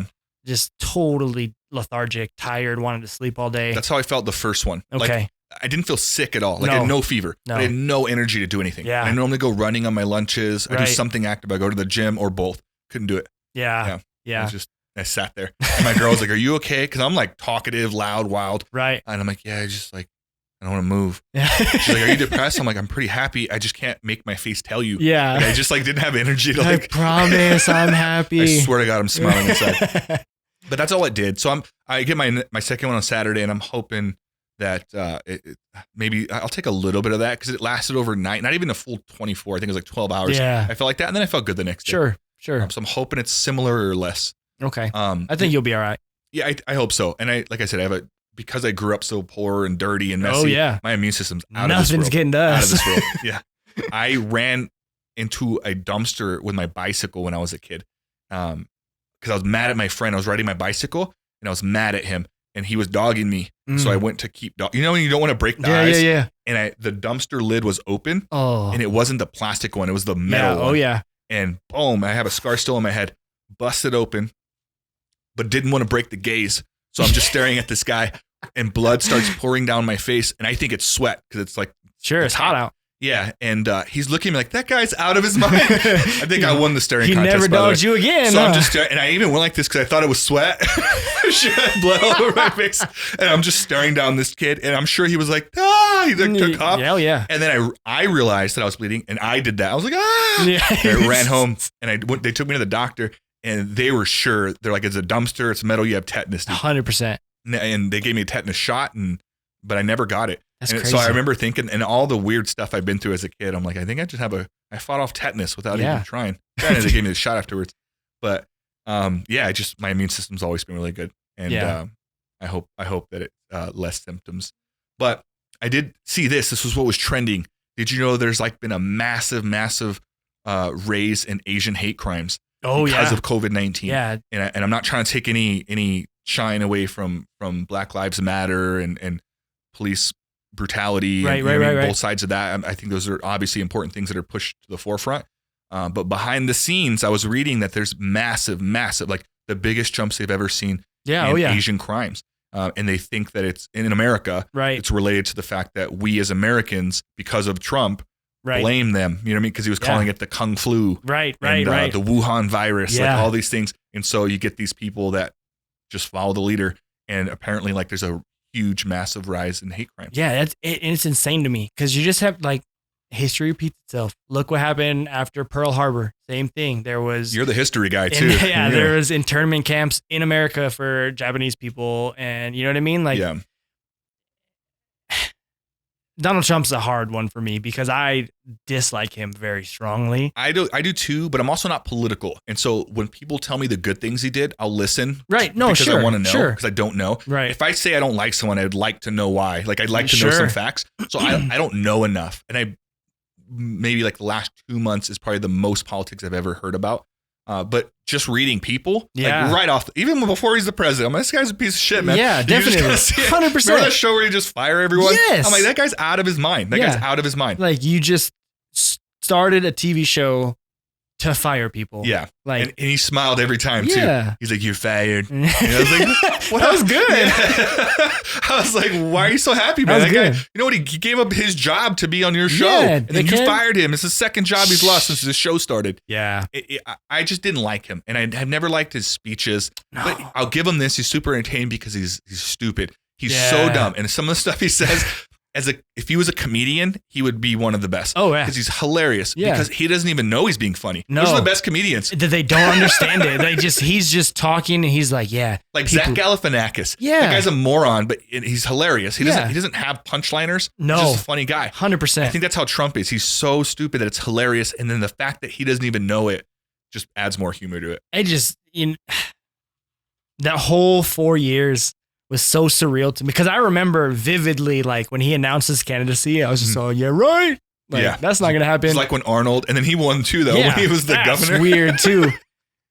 We should have known. Yeah. Like, oh, this might happen. Yeah. But I mean, that was a tough political cycle for me because I didn't like Hillary either. Yeah. I'm like super far left. I think that's how Trump won. Exactly. They hated Hillary. But I voted for her. I grinded my teeth and I voted for her because I didn't want him to win. And then this time I caught a lot of flack for this, and I'm like half thankful Joe Biden won because I didn't vote for Biden. Yeah. And I was just all, if he loses, people are going to come at me, even though it's not my fault. Yeah. But yeah, it's just, I hate that there's been people don't, you need to separate. Yes, the virus may have come over from people that were in China, but it is not China's fault or Chinese people's fault. Yeah, that's literally the definition of racism. Exactly. You're grouping an entire culture of people and just blaming that would be like if we went over there and they think that Americans are all fat, stupid slobs because they saw Trump in a press conference. Exactly. It's like, oh, like I get that that's how it works. So if someone said that, I'd be like, I get how you'd come up with that. That's not true. But like, you can't do that to people. You can't take an entire group and then take the loudest person in the room and just like, that's them. And the thing I don't get the most is the pushback on that stuff. Like when people come out and speak about Black Lives Matter or Stop Asian Hate, like the amount of people that look like me and you, you know, that push back against that. And like, so it's hard for me. Like that's one of the biggest reasons why I still like feel the need to wear a mask when I'm out, because I'm bald and I have a beard and I know how I look. And I don't want, like, maybe that's a little dumb of me to like, I don't want people to assume. I don't think it's dumb, but I think you should care less because as a bald white dude, like, I don't know, like the fact, if I have to address something in a room because on the off chance that someone might think I'm like a Nazi or racist or a certain type of person because I look that way, then I probably shouldn't be in that room. I don't want to be around people that automatically judge me, right? The way that the offended parties don't want to be judged either, right? They want to be treated like everyone else. Right. Take any party in life that you offended, Jewish people, Black people, whatever it is. No one wants that to be, oh, look who's in the room, this person. Right. No, like, and so I don't want that either. And so I don't really care because I think if someone were to think that, then they don't deserve to get to know me anyways. Exactly. And if they did try to get to know me, then they would right off the bat be like, oh, this guy's pretty culturally diverse, man. Right, exactly. And I've lived in all kinds of families. That's the beauty of being in foster care, being in a rehab facility, being in group homes my whole life. Yep. I was the smaller group of people in there. I mean, it's 100%. mostly because that's what you get. I've been to jail. It's mostly Black people, Mexicans, and a few whites. Same thing in rehab. Same thing in these group homes. All the kids are rarely white. There's a few white kids. And not saying that I'm totally not saying that at all. I'm saying in the sense that I understand that perspective because I truly met the people around me. It's so much now that if a white person's hanging out sometime, they'll tell me, hey, is it weird? Like we're the only white people here? And I'm like, I did not know I was the only white guy here. I am saying, like, so where I grew up in Minnesota, I was like the only white dude in my block. In Minnesota? Yes. Oh. So I grew up. I didn't see that coming. I grew up in nobody does. I grew up in St. Paul on West 7th Street, which is like 5 blocks from downtown St. Paul. Not a very good neighborhood. I was the only white dude on my basketball teams until I got here. Really? Until I got here, I was the only white dude. And so now, like, when I'm in a like same situation, I'm in a room, like, and you kind of feel like somebody's like, hey man, what's up? And I'm like, hey, just you want to be friends with me because I'm white too. Out, like I don't really care that you're white and I'm white. Like, these are my friends. Like, these are the people that I associate with. And my friends are super culturally diverse. Yeah. Like, the people I'm closest to aren't white. Yeah. And I never have ever like seen, like, I don't like that whole I don't see color thing, because I think you should see it and appreciate culture. Yeah. But like, it doesn't affect my day to day at all. Yeah. It's a silly way to live life. Yeah. Like just walking around with preconceived notions of people before you ever get to meet them. You'll never meet a good friend that way. No. Or if you're single, you'll never meet your person. Right. That's not how the life should work. 100%. And so you go into everything just thinking like, look, I don't care the way you look, but if you're an asshole, I don't want to be your friend. Yeah. If you're really nice, I want to be your friend. Assholes come in all colors. Yeah. And it's just wild that like it's this might be a bad metaphor, but the whole like, hey, like you were saying, like, hey, you're white, you want to be my friend? I'm white. That must be what like gay people feel when someone's like, when you meet someone and you find out they're gay, like, you should meet my other friend. He's gay. Oh yeah. And then they're like, dude, I don't want to meet just because I'm gay. Right. And I'm guilty of that. I have a friend named Raymond. And for the longest time, and he's one of my best friends. Like, anyone that I met that was gay, I was like, do you know Raymond? Like, dude, I'm from like Pittsburgh, man. Like, I don't know your friend. No, and like I get that because kind of a similar to that. I had this friend named Richard that I worked at Sitel with him for a long time. Mm-hmm. And I felt super weird. Like one day he just happened to mention that he was married, and I was all, "What's your wife's name?" And he was all, "I have a husband." And I felt like such an asshole, but I would have never known, right? Yeah. If he didn't say anything. And then it really got me thinking, like, damn, we really have this like in our head set, like, if they're not overly feminine or like, there's no way. Yeah. And like, since then, like anybody I meet that, we might need to take this part out because I don't know where I'm going with this. Oh, it's going up, man. Take your time. I think I know where you're going with it though. So, but I like what you're saying. But here's the thing. Here's the way that I approach it. I think most people would agree with this. I don't know if you can admit, like, I'm sure your friend that you just said, as soon as you go, "Oh, I'm sorry," like, I'm sure he goes, "It's okay." Yeah, exactly. Like, exactly. Why would you, right? But Right. anyways, and then that's what matters is if you go like, "Oh, hey man, I didn't mean to offend," and that's the same thing with anything ever. Right. We can't. Someone's going to be offended. Someone's going to be offended at this podcast. Someone's going to be offended at me when I go out in public. That happens. My job is not to not offend everyone. My job is to do my best. Right. And when I do go like, "Hey, my bad," like, I understand that I didn't know. Now I know. Right. Let's go on from here. And I can respect that. If someone offended me with anything in life, as long as they came up to me afterwards and said, "Hey, that was totally an accident." I get it. We're people. We do dumb we all stuff make the mistakes. time. Yeah. We make mistakes. It wasn't rude. It was just like statistically, you know what I mean? Like, most people would have a wife, right? Right. So you're like, I went with that because it's the majority, but I see how that would be disrespectful. Yeah, I shouldn't assume that. My bad. Go on. Who's your husband? And then I think most people will get that just fine. Yeah, definitely. I mean, I hope so. We're still cool. We still talk occasionally. So it worked. Yeah. Yeah. But I like, you don't know, man. It's happened to me a few times. I don't want to live my life trying to make everyone else feel as comfortable as they can. Right. Because that's not my job. It's your job to make sure you're comfortable with who you are. Sure. And so when you come around me, that's less work I have to do to make you feel comfortable. Yeah. Right. There's always something there. When you come over, do you want a water? You want a place to sit? Sure. How have you been? Like those things, right? That's normal stuff. But I don't want to sit here and say, "Hey, before I bring it up, like, are you gay?" Right. Just so I know, are you like, are you bi? Like, I don't want to have to do that. I just want to talk to you. Sure. And then if it comes out, now I know. Yeah. Now, if I continue to be rude about it, and that would be an issue, right? Right. But yeah, I don't want to live my life trying to decipher everything. Give me the info and I'll make good choices with it. Yeah. Hopefully. And that's what makes me most thankful about like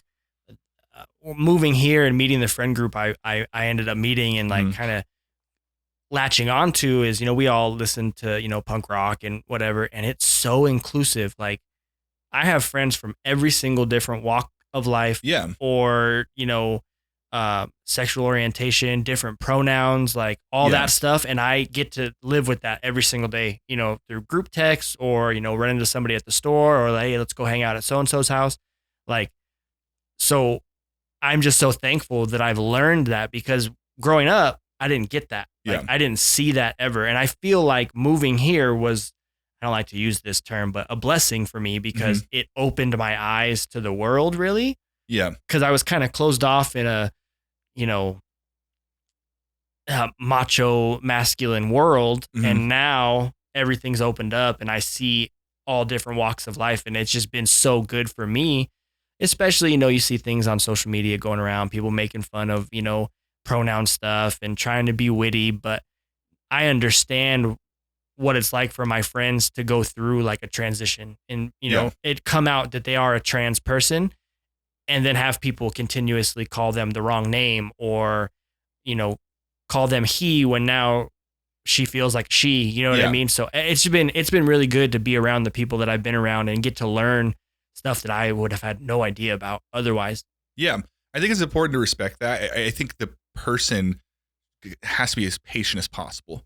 Like when you're, because I mess it up Sure. I mess it up all the time. It happens. It happens. But my intent is to get it right. Right. And I hope that people see that. Like, hey, if I'm messing up, I'm not doing it to fuck with you. Like maybe someone is. Right. Most people can catch on to that. But there are mistakes. I mean, people do make mistakes and accidentally say certain things or accidentally offend all the time. And I just hope the people that are being offended about whatever it is, whatever the instance is patient and kind enough to explain it, right? Yeah. And most people are. But every now and then you get someone that's just offended and they leave and you're like, what's up with that person? Like, give me the knowledge. Like, give me something to go off of here. Right. But yeah, that's where I'm at with it, man. I hope that I'm respectful to everyone in the same way I hope everyone's respectful to me. Yeah. And life happens and you deal with it, man. That's the way it goes. I get you there.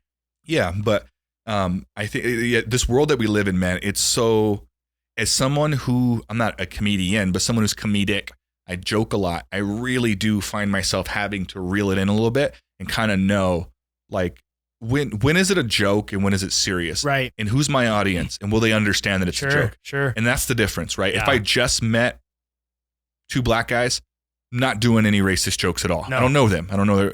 But if it's Lloyd and Tony Brown, who are my friends, right.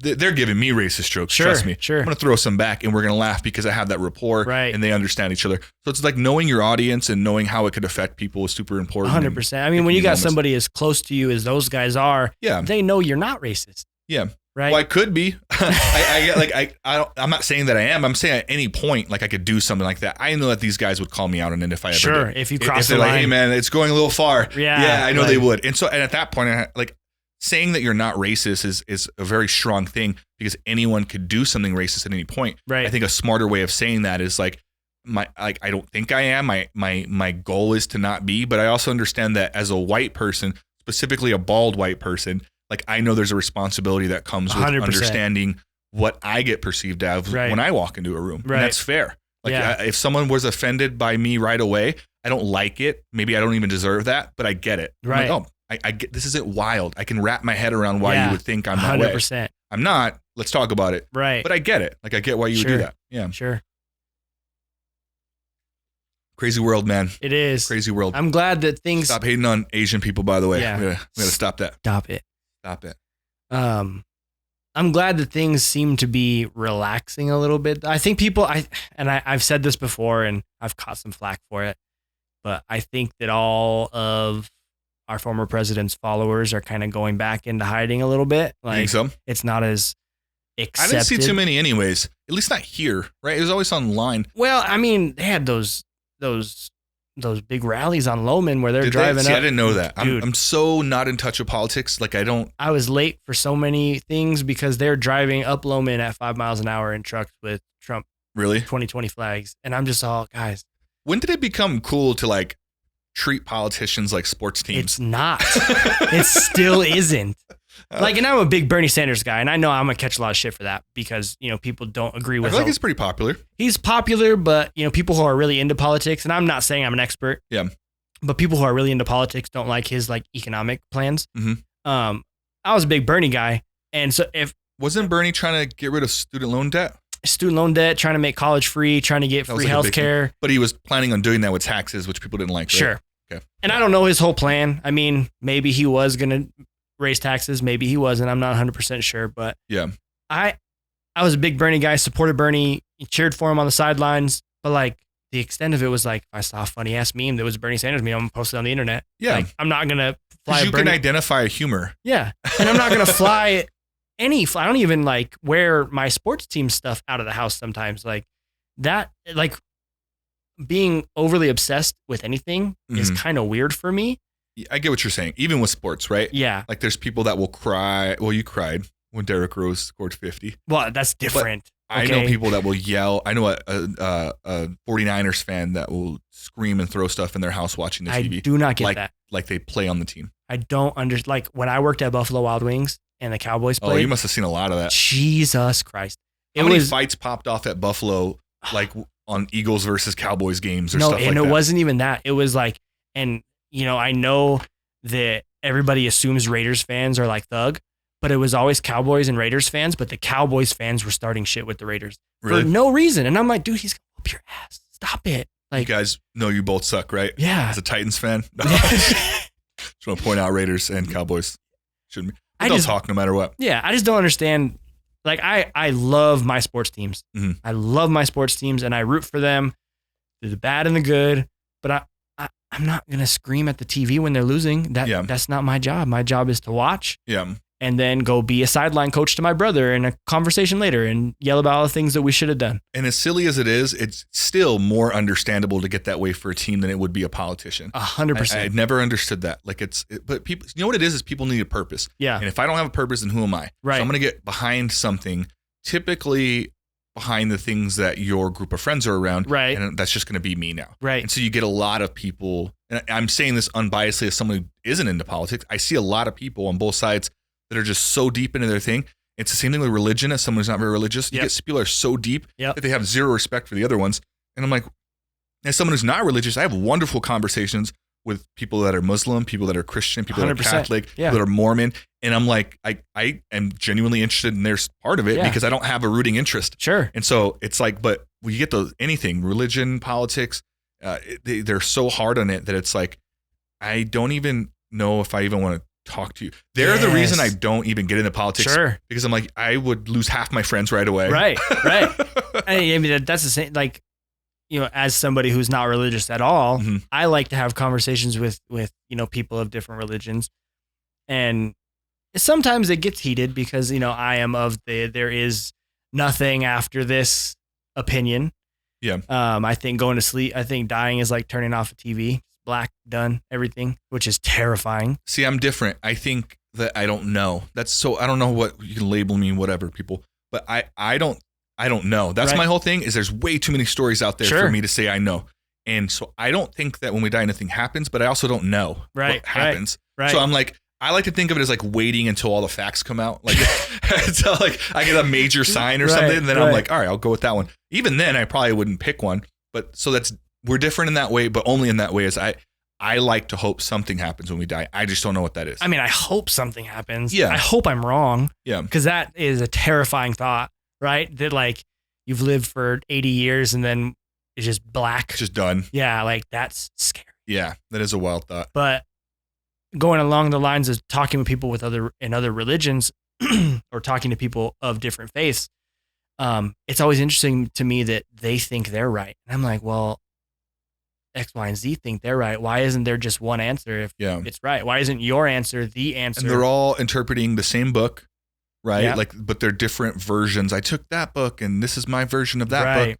And and I think the Quran was the original one, right? Yeah, it was. So the most hated one by Americans should be the most correct one. And I just want to point that out. Like, it drives me so, like, if you honestly believe that Jesus was a white man, please read a history book, or look at people from where he was from, because he wasn't. Even science people that aren't religious would say, like, if it was real, the guy wouldn't be white. A lot of people think that historically he was a real person, like he actually walked the earth, but there is zero chance that he was white, like 0% chance. See, I don't even know that much about it. He grew up in the Middle East. Yeah, but he's white in America.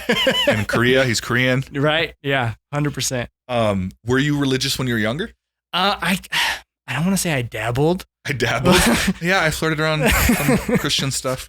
So I have like this whole arm is religious tattoos. Mm-hmm. This whole arm is religious tattoos. I went through a phase where I think it was less about actually belief and more about that's just what's expected. Yeah. So the people around you, I'm assuming, were religious. Yeah, I had a lot of religious people around me. I never went to church though. I've maybe been to church like 3 or 4 times ever, and it was kind of I haven't been in a couple of years. Let me go try it out. Yeah, this isn't for me. So these are all probably from when I was like 19, 20, 21. Mm-hmm. And then a couple years later, I was just kind of like, none of this makes sense. Like, there's no way. Yeah. Like, things here don't make sense. Like, why did Noah put sea creatures on an ark? And why only 2? And why didn't they eat each other? But they're sea creatures. They could have just lived through the flood. I don't think the alligator and the zebras would just hang out. No, they're not going to be boys. Some tension. No boys there. They're fighting. Yeah. So like just little things like that. And I kind of picked it apart. And then I've actually read the Bible like multiple times to try to like see if like maybe something speaks to me, how people say that something spoke to them. And I'm like, nope. I think things speak to you when you want them to. Yeah. Like when you're searching for it. Like I totally get why a guy doing life in prison would become a Christian. Sure. Because what else do you have, right? You need hope. It for sure gives you that. We know that. Sure. People that are crazy about their religion, it brings them hope. It brings them together. There's camaraderie involved. I get it. Here's my thing on that. I was religious when I was young, and because of family, my grandma used to take me to church, and it started off, she would only give me, she would take me to Cracker Barrel, the restaurant. That's not a white joke. Other people go there. It's a really good white joke. My white grandma, she would go to Cracker Barrel when I was a kid. The only way I got to go was on Sundays. If I went to church, she would take me to Cracker Barrel afterwards. So I started going. Right. But then I started getting into it. Okay. And then I started reading it. So I have read a lot of the Bible. I've watched probably every VeggieTales there is. And I was part of like summer vacation. So I got into the point where I was in like vacation Bible study. I was all into this. And then this is back in my biological family. And this is a little bit hard to talk about, but I'll give you the best version of it. I lived in a terrible home. In my room, I lived with my mom was dating an abusive guy. In my room, I had one box spring that I slept on and no mattress. It was a box spring. 3 of the springs were broken. Oof. And they were sticking out of the bed. And I had a pillow. I had no sheets. I had no dresser. I had nothing in my room. My room was a carpeted room with a box spring. And then I had some books in there that I would steal from the library at school. Right. And that was my house. Terrible home, very abusive. They were dealing drugs, doing drugs out of the home. Didn't feed me very often. I was very, very small. And they had taken my older brother out of the house. The way the system works in New Mexico is really weird. CPS came and they took Colin out of the house, but for some reason left all of us. There's 3 more kids there. That is out of control. Yes, and they left us there, and they said that we needed like family counseling. I'm like, well, why does he get to leave? Yeah. So I felt abandoned, and once he left, I became the oldest, and so I got the brood of the stuff, man. Sure. It was terrible. And I would lay in my bed at night and just daydream, man. And I was going to church. You know what I mean? There's a lady that would take me to church still, so I got to go there. And that was my escape. And I just remember like just praying. I'm like, just get me out of here, like just praying to God, man. And literally not in the way they do in the movies. I literally thought I was speaking to this person that was going to save my life. Sure. And you know what I mean? I'm 10, 11 years old. Yeah. And I'm sitting in my room and the abuse is going on and I'm getting poked by the springs in the bed. And I had a bedwetting problem because I didn't feel safe in my home. Right. Yeah. It was a nightmare, man. And I was barely getting fed.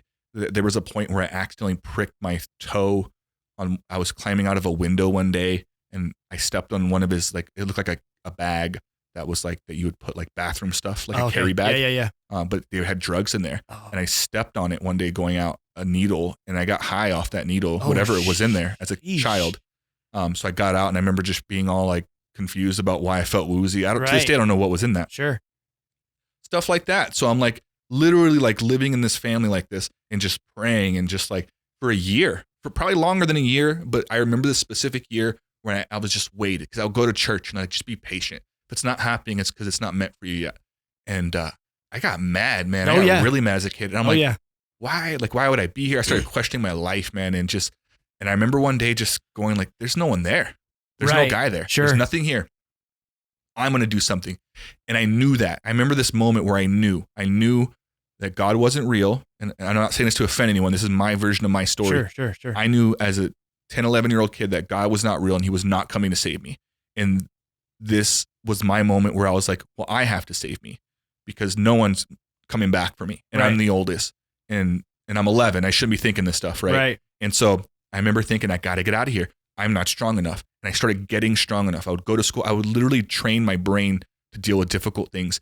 And I'm like, all right, I'm going to go here. I'm going to go that. And I would channel these characters that I'd seen in movies or read in these books. Sure. And I got out, man. I ran away for one day and I went to the FYU shelter here in town. And I said, they're abusing me there. I'm not going back. They said, we got to take you back. That's not how the shelter works. This isn't like an open door place. I said, you guys take me back there. I'm leaving again. I would rather you take me to jail. Oh, wow. And I said, well, because they kept telling me that if you don't go home, you're going to jail. I was 11. I was like, take me to jail. I'll get 3 meals in jail. Yeah, definitely. Yeah, and I'll get a bed. You'll almost feel safer. Out of it. Yes. Yeah. So I told them, take me to jail. And they said, and I think they were saying as a scare tactic, you can't take an 11-year-old kid to jail for running away from home. They took me back home. And I said, if you take me back, there's a good chance this guy's going to kill me. And they took me back, ran away again. Police picks me up because I don't even make it to the shelter this time. They find me sleeping in a bush, ran away from home. That's the next morning. So I was on the run overnight. It wasn't too long. Cops picked me up and I said, please take me to jail. And they're like, what's going on? I said, I swear to God, they already took me home once. If you take me back there, they're going to kill me. Take me back again. And soon, literally as the cops dropped me off, I'm back in my room and out the window before the cops are still there. Take off again, go back to the FYI shelter a third time. Or second time there, third time running away. Right. And I walk in and they're like, this fucking kid again. And I was crying. I said, you guys cannot take me back there. And there was a counselor. I'll never forget his name. His name was Mr. Hess. And I'll leave his first name out. Terrible social worker. He was saying, like, your family loves you. We just talked to them. I'm like, dude, come on. Like, like, what do you guys want from me? And yeah, at this point, I'm slowly losing all my faith in all religion and stuff. Sure. And I told that guy, I said, so this is how crazy it was. They didn't care. And I said, if you take me back there, he's going to kill me or I'm going to end up killing myself. Yeah. And apparently that's the thing to say when you're a young kid. Yeah, that's that trigger. So then they were like, oh, like, and they called another professional in and did a psych eval and they let me stay in the shelter, man. And from there, it was years of going through court hearings to get their rights terminated. But that's why, right? And I'm not saying for anyone listening, you shouldn't believe that, but that's why I don't. Right. I just know that nothing was ever accomplished by praying and by faith and hope and love. Right. Like I had to get up and do those things. And I have those things in me now without being spiritual. I have faith in people, myself. I have love. I inspire. I have hope. Yep. Like I have all those things. To me, my personal belief is that we do those things. Yep. And again, I don't mean to offend anyone, but that is how I feel. I feel like we are the people. We are the light. We are the ones that love and do all those things. I 100% agree with you on everything you said. And like, man, that story, that is intense. I cannot believe that they kept taking you home. And here's the thing. They let me out. Here's the craziest thing. I don't know if you know this, and people that know me will remember this happening. You might remember this, even though we didn't know each other yet. So they take me back to the shelter. After 2 months of being at the shelter, I have an epiphany. They take us on these outings, like putt-putt golf was a thing. Okay. So we go out. I ran into a neighbor who said, hey, man, how you doing? And I was like, good. He said, hey, just so you know, like it's getting pretty rough for your brothers over there. And I had this moment. I'm like, oh, wait, I'm doing to them what was done to me. Like I left them there. I was so happy to get out. And at this time, I'm like 11, 12. It's maybe been a year. Right. And I'm like, again, things that 12-year-olds shouldn't be worried about. But I'm like, I'm doing this to them. Yeah. And so I leave the shelter in the middle of the night. This is how crazy it is. I run away from the shelter because I told the staff and they're like, you need to focus on you. I'm like, you guys need to go get them out of there. Yeah. They wouldn't do it. So in the middle of the night, I made it in my bed, like in the movies, I made it look like I was sleeping. Sure. I run away. I walk what ended up being 5 miles. And I know this because it ends up making the news in December, freezing cold, to my house. And I sneak in and I try to get both my little brothers. I essentially kidnapped them. I got my older youngest little brother, and then the other one was an infant. So he was in a crib in my parents' room. Oh, wow. So they're in there sleeping. I'm like, I broke into my old house. I'm standing right in front of them. And I can't get the baby. It's too close to them. So I go back to my little brother, Josh. And again, I wake him up. He smells like urine because he's going through what I went through. Right. Get him some clean clothes. I said, we're going. And he's like, you came back from me. He was so happy to see me. Take him out the window, go walk 5 miles back to the shelter. Yeah. Realize I have no plan on what I'm going to do. I remembered a girl lived across the street from the shelter who was in a TLP program, which is a transitional living. Okay. She was our age, still went to Mayfield, but got her own apartment. Oh, okay. So I knocked on her door at 2 a.m. with this kid, and I'm a kid. Right. And she lets us stay there. Nice. And so we go in there, we get a good night's sleep. We wake up in the morning. She said, I have to go to school. She's going to go to Mayfield, but you guys stay here. I said, cool. I went back to bed, woke up, walk out in the living room, turn on the TV. I'm on every single channel. No. National Amber Alert because we're children. 2 missing children. They said young kid kidnaps his little brother was the title. And it was me as the criminal and him missing. And I'm fucking 11. Yeah. And they're like, the story was like this kid who's in this youth home for troubled boys, like ran away. No. And I was like, what is going on? It was so wild.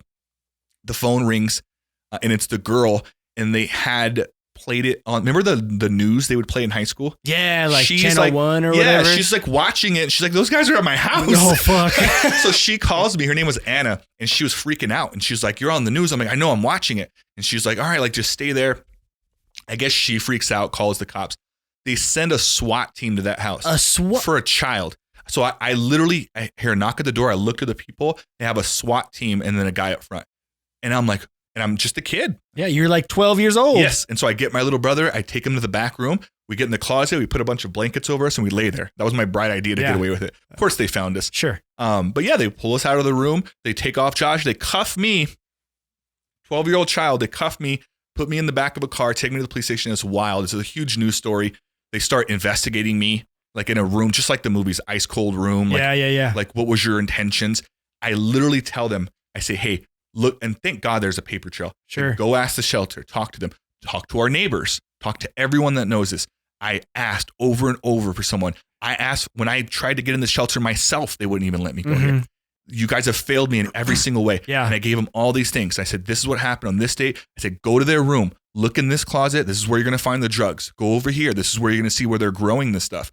Go over here and you're going to see like this. I gave them all the evidence that they needed. They go back while I'm in the room. They send a team there, find this stuff. They actually take my little brother out of the house. Okay. The one that I couldn't get, the infant.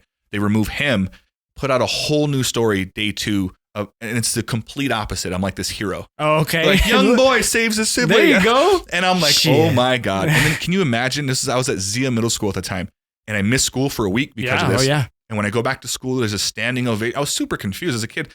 I didn't get it. Everyone's like, you're a hero. And I'm like I was just a kidnapper like a week ago. Yeah. And to me, this doesn't feel heroic. Right. I feel like the system let me down. And the system fails people all of the time. Yeah. And it's so frustrating. Like if I had endless means, I would take in every foster kid I could just because and I'm sure you relate to this, or you do because you've talked about it, but growing up like dirt poor and in rough situations, rough neighborhoods, rough family homes, whatever it may be, like you just want to help. You want to help. Like you see, even like now I see friends in like abusive relationships. I'm all, hey, come here. Yeah. You come stay at my house, tell them to get out, or you guys are going to work it out, whatever, but come stay over here for a while. And I just wish that that's the goal, I guess, one day for me is to be able to, I don't know, maybe even like start my own group home or something, like to make sure that everybody has a safe place to be. Like I give you so much credit for who you've become and who I've seen you become because damn, man, that is incredible, wild, huh? Incredible and growth. I appreciate that, man. I've taken everything in my life and tried to not be that weird dude on CNN. Sure. That does kills someone or does something wild. And they're like, oh, that's that troubled kid. Right. And everyone would just chalk it up to that. Yeah. I'm trying to break the chain and do different things because everything in my history and my past says that I should be really jacked up. Yeah. And I'm like, I'm working double time just to be normal. And then from being normal, you have to be extraordinary to accomplish things in life. And so I try, man. I really do. And I hope that when I'm an old man and I have kids and they have kids, I can pass some of these stories down as they were terrible, right? Those things I went through, accidentally poking my foot on the needle. And right. I mean, they will be bad to me, but I hope that other people hear them and they go like, wow, like I can do it because he did it, or I can do something similar. Exactly. Some sort of hope, man. That's all I want. And that's the biggest thing. People need it. People need to hear, his situation was worse than mine and look where he's at now. So I can do it. Yeah. I can lift myself to that same plane. I hope so, man. Yeah. Sorry, I'm like in my head a little bit. No, you're right good, there. dude. You're good. There's a lot of stuff. I don't think I've talked about that on the podcast before, but it's people that know me know that story, and people in town remember because it was a big story. Sure. But yeah, super traumatic. But I'm happy and I'm glad where it all ended up. But it's crazy to see where the road started. Yeah. Yeah. But now you're here. Yeah, and I'll look back at one day at this and be like, wow. Yeah. How far have I come yet again? Exactly. I hope so, man. I'm really proud of you for doing the school thing, man. What do you think would be your end goal? I know you said coaching. Yeah. Right. But let's say, is there like a job that you wanted? Is there something you wanted to be when you grew up and it didn't work out? Or is there did you have goals when you were young? So first I wanted to be an NBA player, but then I stopped growing in 7th grade. Damn it. Yeah. Even 7th grade. God, they do that to a lot of people. 7th grade. I've been this tall since 7th grade. Really? Yeah. I bet you were the tallest kid in school up to that point. Yeah. I was, man, footwork, catch me in the post. Catch me in the post. How about that? Yeah, you're going to block my shot now, but whatever. Back in 7th grade, I was going to get it on you. No, but I wanted to be an NBA player, of course, all kids. Boxing was my first sport. Okay. If I wasn't coaching basketball, I'd be coaching boxing probably. Yeah. Oddly enough, I wanted to be a fighter pilot. Really? Like Top Gun. Whew, that movie inspired some pilots, I bet. Yeah, Top Gun was the first one, and then Independence Day. When I saw Will Smith and Harry Connick Jr. busting some alien ass. Yeah. So that's me. One day when the aliens attack, I'm going to be the only guy that can pilot that stuff. Yeah, because I've seen it. And I'll know to go straight up into the beam. Yeah, straight up. We'll be wasting our rockets on that shield. I'm back. I got in trouble in middle school for saying that was a historical movie because they were asking like, can you guys name some movies based off, you're a history guy, you'll love this. Yeah. Like based off real events, like Pearl Harbor. And like everyone's doing that. And I was like, Independence Day. Shit. That was like my personality. They're like, shut up, Will. We know aliens attack the world. All right, Will. We knew that was coming. No, but yeah, I really wanted to be a fighter pilot. I don't know why. Do you still want to a little bit? No. I don't really like heights. Like ever since 7th grade. Yeah, like ever since people started getting above me, I was this is stupid. No, heights are dumb. Yeah, you got to stay on the air. We don't like heights. No, I mean I'll fly if I have to, but I mean I'm probably too old now. Like I'm 32. They're not gonna take me into the Air Force and make me a pilot now. Yeah, you never know. Like That's true. The world gets crazy. They'll change some of those restrictions. But even now, like I watch a lot of war movies. I love historical war movies. And if they're like Midway, have you seen Midway? Was it The Medic? No, that was Hacksaw Ridge. Okay, I saw that one. I don't think I've seen Midway. Midway is about the Battle of Midway in World War II, and it's all fighter pilots. Oh, cool. A newer or older movie? I want to say it's newer, probably like maybe 2018, 2017, somewhere around there. Gotcha. But it's like the point in the World War II we're fighting Japan because they just attacked Pearl Harbor and everything, and it's all fighter pilots. And I'll like catch myself like staring at the TV. Like I like movies like that. I'll probably check it out. Me, yeah, it's on Amazon Prime. Okay, I have that. Why history? You mentioned a few times you like history. So I'm not good with numbers, and I'm really good with words. Okay. But I don't like writing. So English is out of there. So it's by default? By default. I like science, but when the numbers get involved in science, it stresses me out. Yeah. But history's always I've always had weird obsessions with stuff in history. Like, and my birth mom is super into like the past lives thing. She thinks that we've all lived past lives, and that's my girl's the same way. Yeah. And my question's always been like, well, why do I remember this one then? And like, this is the one that you're supposed to do what you were meant to do or whatever. But like weird historical things are like, I'll obsess over, like Titanic. Love it. Okay. Like, so you like movies about history too? Yeah. What's your go-to? Is there a movie that you're like, oh, not, it doesn't have to be factually right. Sure. But like a history-based movie that's one of your go-tos? Band of Brothers. Band of Brothers? Probably watched military movie? Yeah, it's World War II. It's like a miniseries on HBO. Okay. It's like, I think like 8 to 10 episodes somewhere in there, and I've watched it probably 100 times. Really? Like, really good? Is there anyone in it that I would know? What is his name? I can't think of the main character's name right now. David Schwimmer's in it, but he doesn't play a very big part. I'm not sure who that is. From Friends. He played Ross on Friends. Okay. Now I know. Yeah. They're having a reunion, by the way. I know. I'm so stoked. I never watched it. I loved Friends, and so many of my friends, haha, pun intended, crack on me for it. They're like, The Office is better. And I'm like, The Office is great, but Friends is, I still watch Friends and laugh at it. Yeah. Like to this day. But, no, like there wasn't like huge actors. It wasn't like a Saving Private Ryan where sometimes those are the best shows. Exactly. Though. Yeah. We don't have an expectation of the actor. Exactly. Recognizable faces, but I couldn't tell you names off the top of my head. But yeah, it's incredible. And then, Pearl Harbor's cool, but like made it a love story. That was kind of dumb. Well, they did the same thing with Titanic. That was kind of dumb.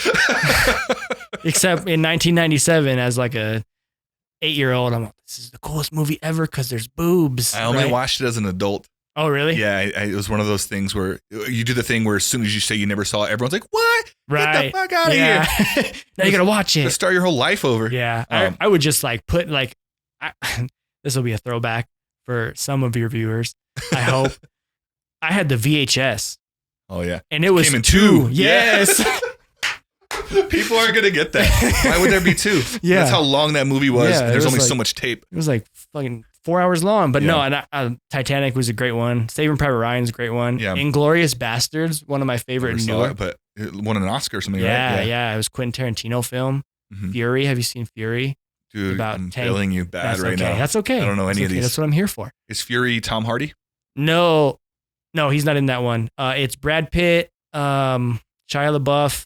Oh, I love both those guys. Maybe Tom Hardy is in it. No, I don't think he is. I think I'm mixing Mad Max Fury Road. I think that's what I'm doing. He wasn't that. He was in that. No, it's Shia LaBeouf, Brad Pitt, Michael. Oh, the Hispanic guy. He was in Michael that. Peña. There you go. Yes, awesome. And there's one other guy that doesn't. he's not a huge actor. I think that might have been one of his first big films, but it's about like tank units in World War II. It's like super intense and super emotional. Like you just like, I like movies, and it doesn't even have to be historical movies or war movies, but I like movies where you can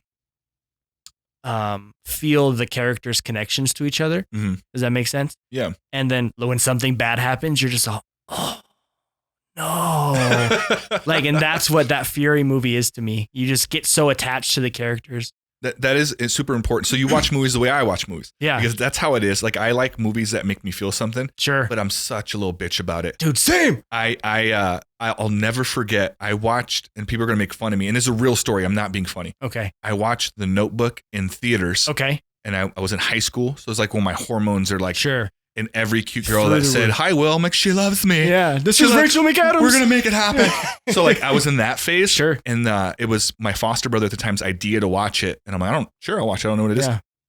We start watching it. I was so emotionally invested in the movie. No.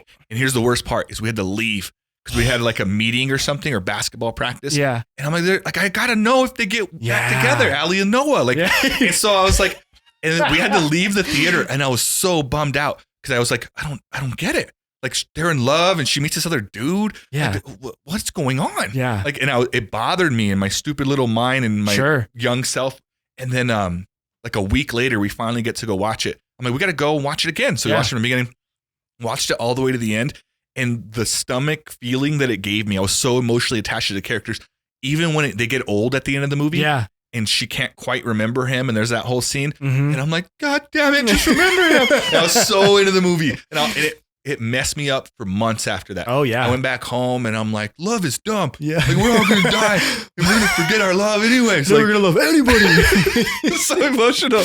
But I'm still like that as an adult, just more toned, where I get really emotionally invested in the characters, which is why I hate when movies are really good and end bad. Yeah. You ruin this, man. Like that's why I hated Game of Thrones so much. Oh, dude. Such an awesome show to rush the ending like that. I'm like, why? Why did you do this? Just do it another season. Do it slowly. The way you guys have done it the whole time. That was the worst. I was so mad because I was so emotionally involved in all those characters. And then they all had no character in the end. They're all just like, Daenerys is murdering whole cities. Jon just watching it happen. I'm like, nothing about him says that he would let this happen for this long. He's just watching it, just like all confused and conflicted. He's all, get out of here. I kind of love her. Yeah. But she's kind of like my cousin. You, my friend Jon, are a little pussy whipped. Yeah.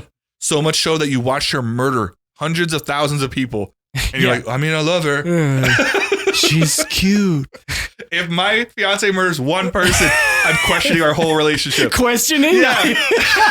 I still might stay with it. But I'd be like, fair. yeah, but thousands, I'm out. Yeah, like, I gotta go. Mass murder. I'm putting that, if I'm ever single again, that's on my dating profile. Can't do mass murder. Yeah. Can't do mass murder. Cannot do mass murderers. Nope, just won't do it. If you've killed anybody less than 5, I will consider it. Yes. No, I feel you though. Like, I remember the first time I ever really cried at a movie, and this, I don't remember when it came out, but I feel like I was like preteen. So maybe it was a little bit hormonal, but I think it was mostly just attachment. Mm-hmm. Hardball. Oh, dude, when the kid dies. I didn't cry in it, but I could see how you would. Dude, I like a baby. What was the kid's name? Do you remember? Z baby, I think, or something. G baby. G baby. There you go. Yeah. There I love it when you call me big pop. Ooh, and that kid, I was just all, mother, fuck Keanu Reeves. I can't stand you right now, man. Like, that was a pretty sad movie. I forgot about that. Yes, that one hurts. Yeah. I still can't watch. I get a little misty when I watch it now. Really? Yeah. Yeah, it's crazy how like some things just like hit you a different way. Uh-huh. I've always been any movie that's well done where someone like dies in it, or there's like a brother or a parent. Like it always, like Charlie St. Cloud. Okay. When his brother dies, and not the world's greatest movie, but like that part of it, like it always hits me in this place where I'm like I wonder what that would feel like. And I've lost some people in my life, right? And so it's like it brings me that weird place, but I always relate to those movies better. Sure. Even though at the end of it, like Laura doesn't like that at all. If it's sad, she's like, "What's the point?" Right. Like, 7 Pounds. I love that movie. Great movie with Will Smith. I made her watch it maybe a month ago. You're a bully if she doesn't like sad movies. Oh, she loved the movie, but she's like, I hate the way it makes me feel at the end. And I'm like, these are good movies. She's like, it's just sad. Yeah. She would prefer if it was the same movie, but at the end, he didn't have to die, and she got Sure. her heart from someone else. Sure. I'm sorry for ruining 7 pounds for Yeah. anyone. You should watch it. Yeah. That would be her ideal movie I where got everything works out in the end. Yeah. But me, it's realistic. I'm like, you can't have him live. Like, whatever. Is there like movies you can't watch or like parts of movies you can't watch? Like I can't watch kids get hurt in movies. What movies are kids getting hurt? Like, well, I mean, or like, What are you watching? or like maybe I should go A bunch of World Star. right? World Star. No, like maybe it's not give me an movies. example. Like I can't remember what the name of the documentary was, but there was a documentary about like a documentary, it's even 4-year-old, worse. Yeah. like a 4-year-old That's getting actually happening. getting abducted, and I was like, can't fucking watch it. Yeah. Like I, because I'm attached to that now. Like I'm like, I think about like, what if that was me and my kids? A documentary would probably mess me up. Yeah. But a movie like Nightmare on Elm Street when he's No, that's killing different. kids. Yeah. I'm like, Yeah. Johnny Depp should die anyways. Yeah. What is he, Yeah. what is he doing in this movie? Yeah, I don't mind if it's like a movie like that where I can identify it's not real. sure. But yeah. I don't know if there's a thing. You know, there was one. The only thing that I'm sure there's more.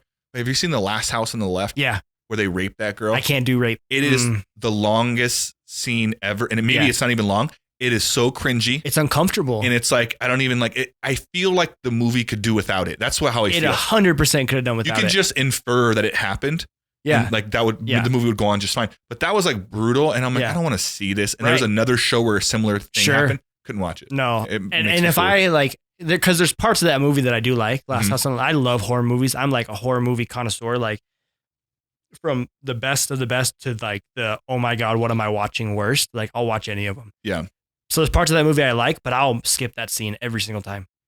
Yeah, it's there's not very many things I won't do, but yeah, that those are some of them. Yeah. Documentaries though, I have to be honest, I could probably watch anyone. That's like my Okay. go-to. I love Okay. documentaries, specifically murder ones Yep. or murder mystery ones Any or courtroom criminal drama. ones. Yeah. Yes, I get so into them. I'm into that. And Laura will like The Staircase on Netflix. Sure. Laura, every time they would show the staircase and the blood, she'd walk away.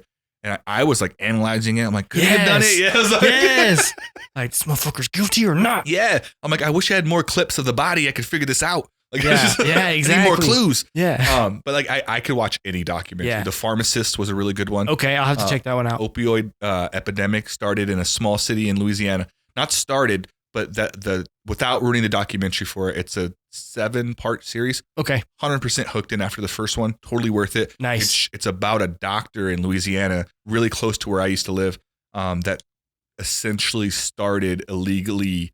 She was just handing out like Oh, all man. these. She started the major pandemic there, Dang. but the documentary dives into so much more than that. Sure. It's wild. There's Okay. people dying. There's mystery. There's who did it. By the end of it, you're like, there's no way this is a documentary. Right. Like, this happened. It's Yeah. one of those super good. I watched it about a year ago. I would highly recommend it. Okay, It I'm gonna really, check that one out. Especially because that's like a current thing that's an issue. Oh yeah. Really touches on how it happens and how corrupt pharmacies are, Nice. or people in that industry. Right, But yeah, really good documentary. But I'm a sucker for all of them, man. dude. Yeah. I'm so into Like it. Making of a Murderer. Like That was a good. There's a second one. I watched it. Is it any good? Yes. Okay, I have to watch it. Yes. Because I thought there's no way it's just covering how, because I know he's still in there. Right. So I just didn't watch it. But the Yeah. first season, Yeah. Yeah. How do you feel about like, I don't know what it would be called. I guess like dramatizations of it, like People Against O.J. Simpson. Did you watch that? I didn't watch that. That's pretty good. Is it good? It's I good. like the dramatization ones. Some of them. I like the ones where it's both. I don't know if you're watching those shows where it's Okay, like yeah, the yeah. person telling what happened and then they kind of like, Sure. so, and it's mostly cheesy. Yeah. But I like it because I'm like, oh, that's what it gives you a visual. Of Right. it. I like those. But that wouldn't be a dramatization. That would just be a show, right? Because it was Cuba Gooding Jr., right? Right. Cuba Gooding Jr. Played OJ. Yeah. And it wasn't a dramatization as in they didn't like show any footage from the actual like trial or anything. Mhm. But they I guess maybe it's not a dramatization. It's just like they're showing Show based off true right. events. Yeah, Right? exactly. Man, those ones I love those so much. I'm trying to think of other ones besides that. So I'm trying to figure out if They did a one about the murder of Johnny Versace, but I didn't watch it. I did watch the Ted Bundy one with Oh Zac yeah, Efron that one played was him. pretty good. Yeah, it was good because I was already familiar with the story. Right. And so it was easy to follow the character. And that guy is a good actor. People make Yeah. fun of him. I think he's a good actor. I think he's good. Yeah. So I did like that one. So yeah, I guess I do like those. but documentaries, just something about them. I just get so sucked in. Did you watch The Night Stalker? I did. We talked about it in the last podcast. I love it. Yeah, it's crazy that he was from El Paso. Yeah, nuts. And his mugshot, that guy literally looks like he works for the devil. Yes, like he's this little henchman. Scary dude. Black eyes. Like it's weird, man. Yeah, that's a crazy one, and how they caught him is pretty crazy. Yeah, that was nuts. But yeah, I was so blown away with how I talked about this in the last one, so I won't go too deep into it. How they were like just waiting for the next murder. Do you remember that? This is how bad like forensics are. Damn it, we don't have enough stuff. Like, he'll kill again. Like, and they didn't say that, but that was their vibe. I'm like, total vibe. Like what? They're just like, is the footprint there? Is the shoe? Like, I'm like, oh my God, that was what you guys went on back then. And it makes me feel like how many murderers got away with it. Oh, some of them living amongst us today. Yeah, 100%. Purely because forensics was shit back then. Like if you didn't make a mistake, you were getting away with it. If I talk to one old person that tells me they killed someone, I'm going to believe them. 100%. Old people, they're crazy. Nope, he probably did. No, if I talk to an old guy, like, I accidentally shot a man, I'm like, this guy murdered someone. Yeah. Like, I'm going to believe him. He's a killer. Yeah, he's a killer. I'm going to ask questions like, where were you? And I'm going to fact check it. I get to be the detective like in the documentaries. You like crack a like 70-year-old crime. And then I'll probably lose some friends because it's probably relatives. Right. Yeah. Did you know your grandpa's a murderer? I just Googled it. it. Turns out I left his semen there. It's crazy. Oh, weird. 90-year-old Juan. He jerked off that day back when he was 20. And we're going to get him. What a weird guy. Yeah, it's crazy. I get so sucked into those, man. If someone recommends one, I'll make sure that I'm available for a few days, like before I watch it. So you can watch it. I know I'm not going to just watch one. No, I never do. I can't. Right now, this is not a documentary at all, but I was just thinking of this. I'm really into this show on, do you have, it's on Netflix. Okay. It's called The Startup. You ever heard of it? I have heard of it. I haven't watched it yet. There's 3 seasons on there. Okay. And I'm already on 2, and I just started the other day. Yeah. It is so good. Okay. It is, nothing's as good as Breaking Bad, but it's on that level. Okay. It's slightly below Breaking Bad, and above Ozark and all these shows that try to mimic it. Really good. And without ruining it for you, it's essentially, it takes place in Miami. And there's a white dude that's kind of like lives in a nicer South Beach. And there's a Cuban girl who's like a programmer. And then there's a black dude that lives in Little Haiti. Okay. And they all come together for different reasons to start this business. But the whole thing is shady. There's Russian mobsters in there. There's Puerto Ricans. So everyone has their own interest, and the craziest stuff happens. And it's such a good show that it's one of those shows where each episode you get emotionally attached, how I was telling you. In each episode, you're like, I did not see that coming. There's something in it where you're like, right when you think you know, and you're like, something will happen, and you're like, that did not just happen. Right. And I highly recommend it. Okay. And if you do watch it, text me afterwards and let me know what you think. The Startup. All right. It's called The Startup. Totally worth it. And you'll recognize the main actor. He was in a few older movies. Okay. Younger kid, older now, obviously. But none of the other actors you'll really know about. Okay. I like those the best though. Yeah, because you really get to learn. You don't have a preconceived notion of who they are. Really good show though. I think you'll like it. Nice. Check it out. Hell yeah. I think we're gonna have to wrap this up. Dude, we broke 2 hours, dude. Dang. 2 hours and 15. Granted, we took a little break, so close to 2 hours, man. There you go. On editing. Hey, I just want to say I'm super proud of you for doing the school stuff, man. Thank you for coming in and having this conversation with me. I had a blast. Would you come on again in the future? 100%. Hell yeah, brother. 100%. Well, thank you. Appreciate it. Nick with 2 last names. My guy. My man.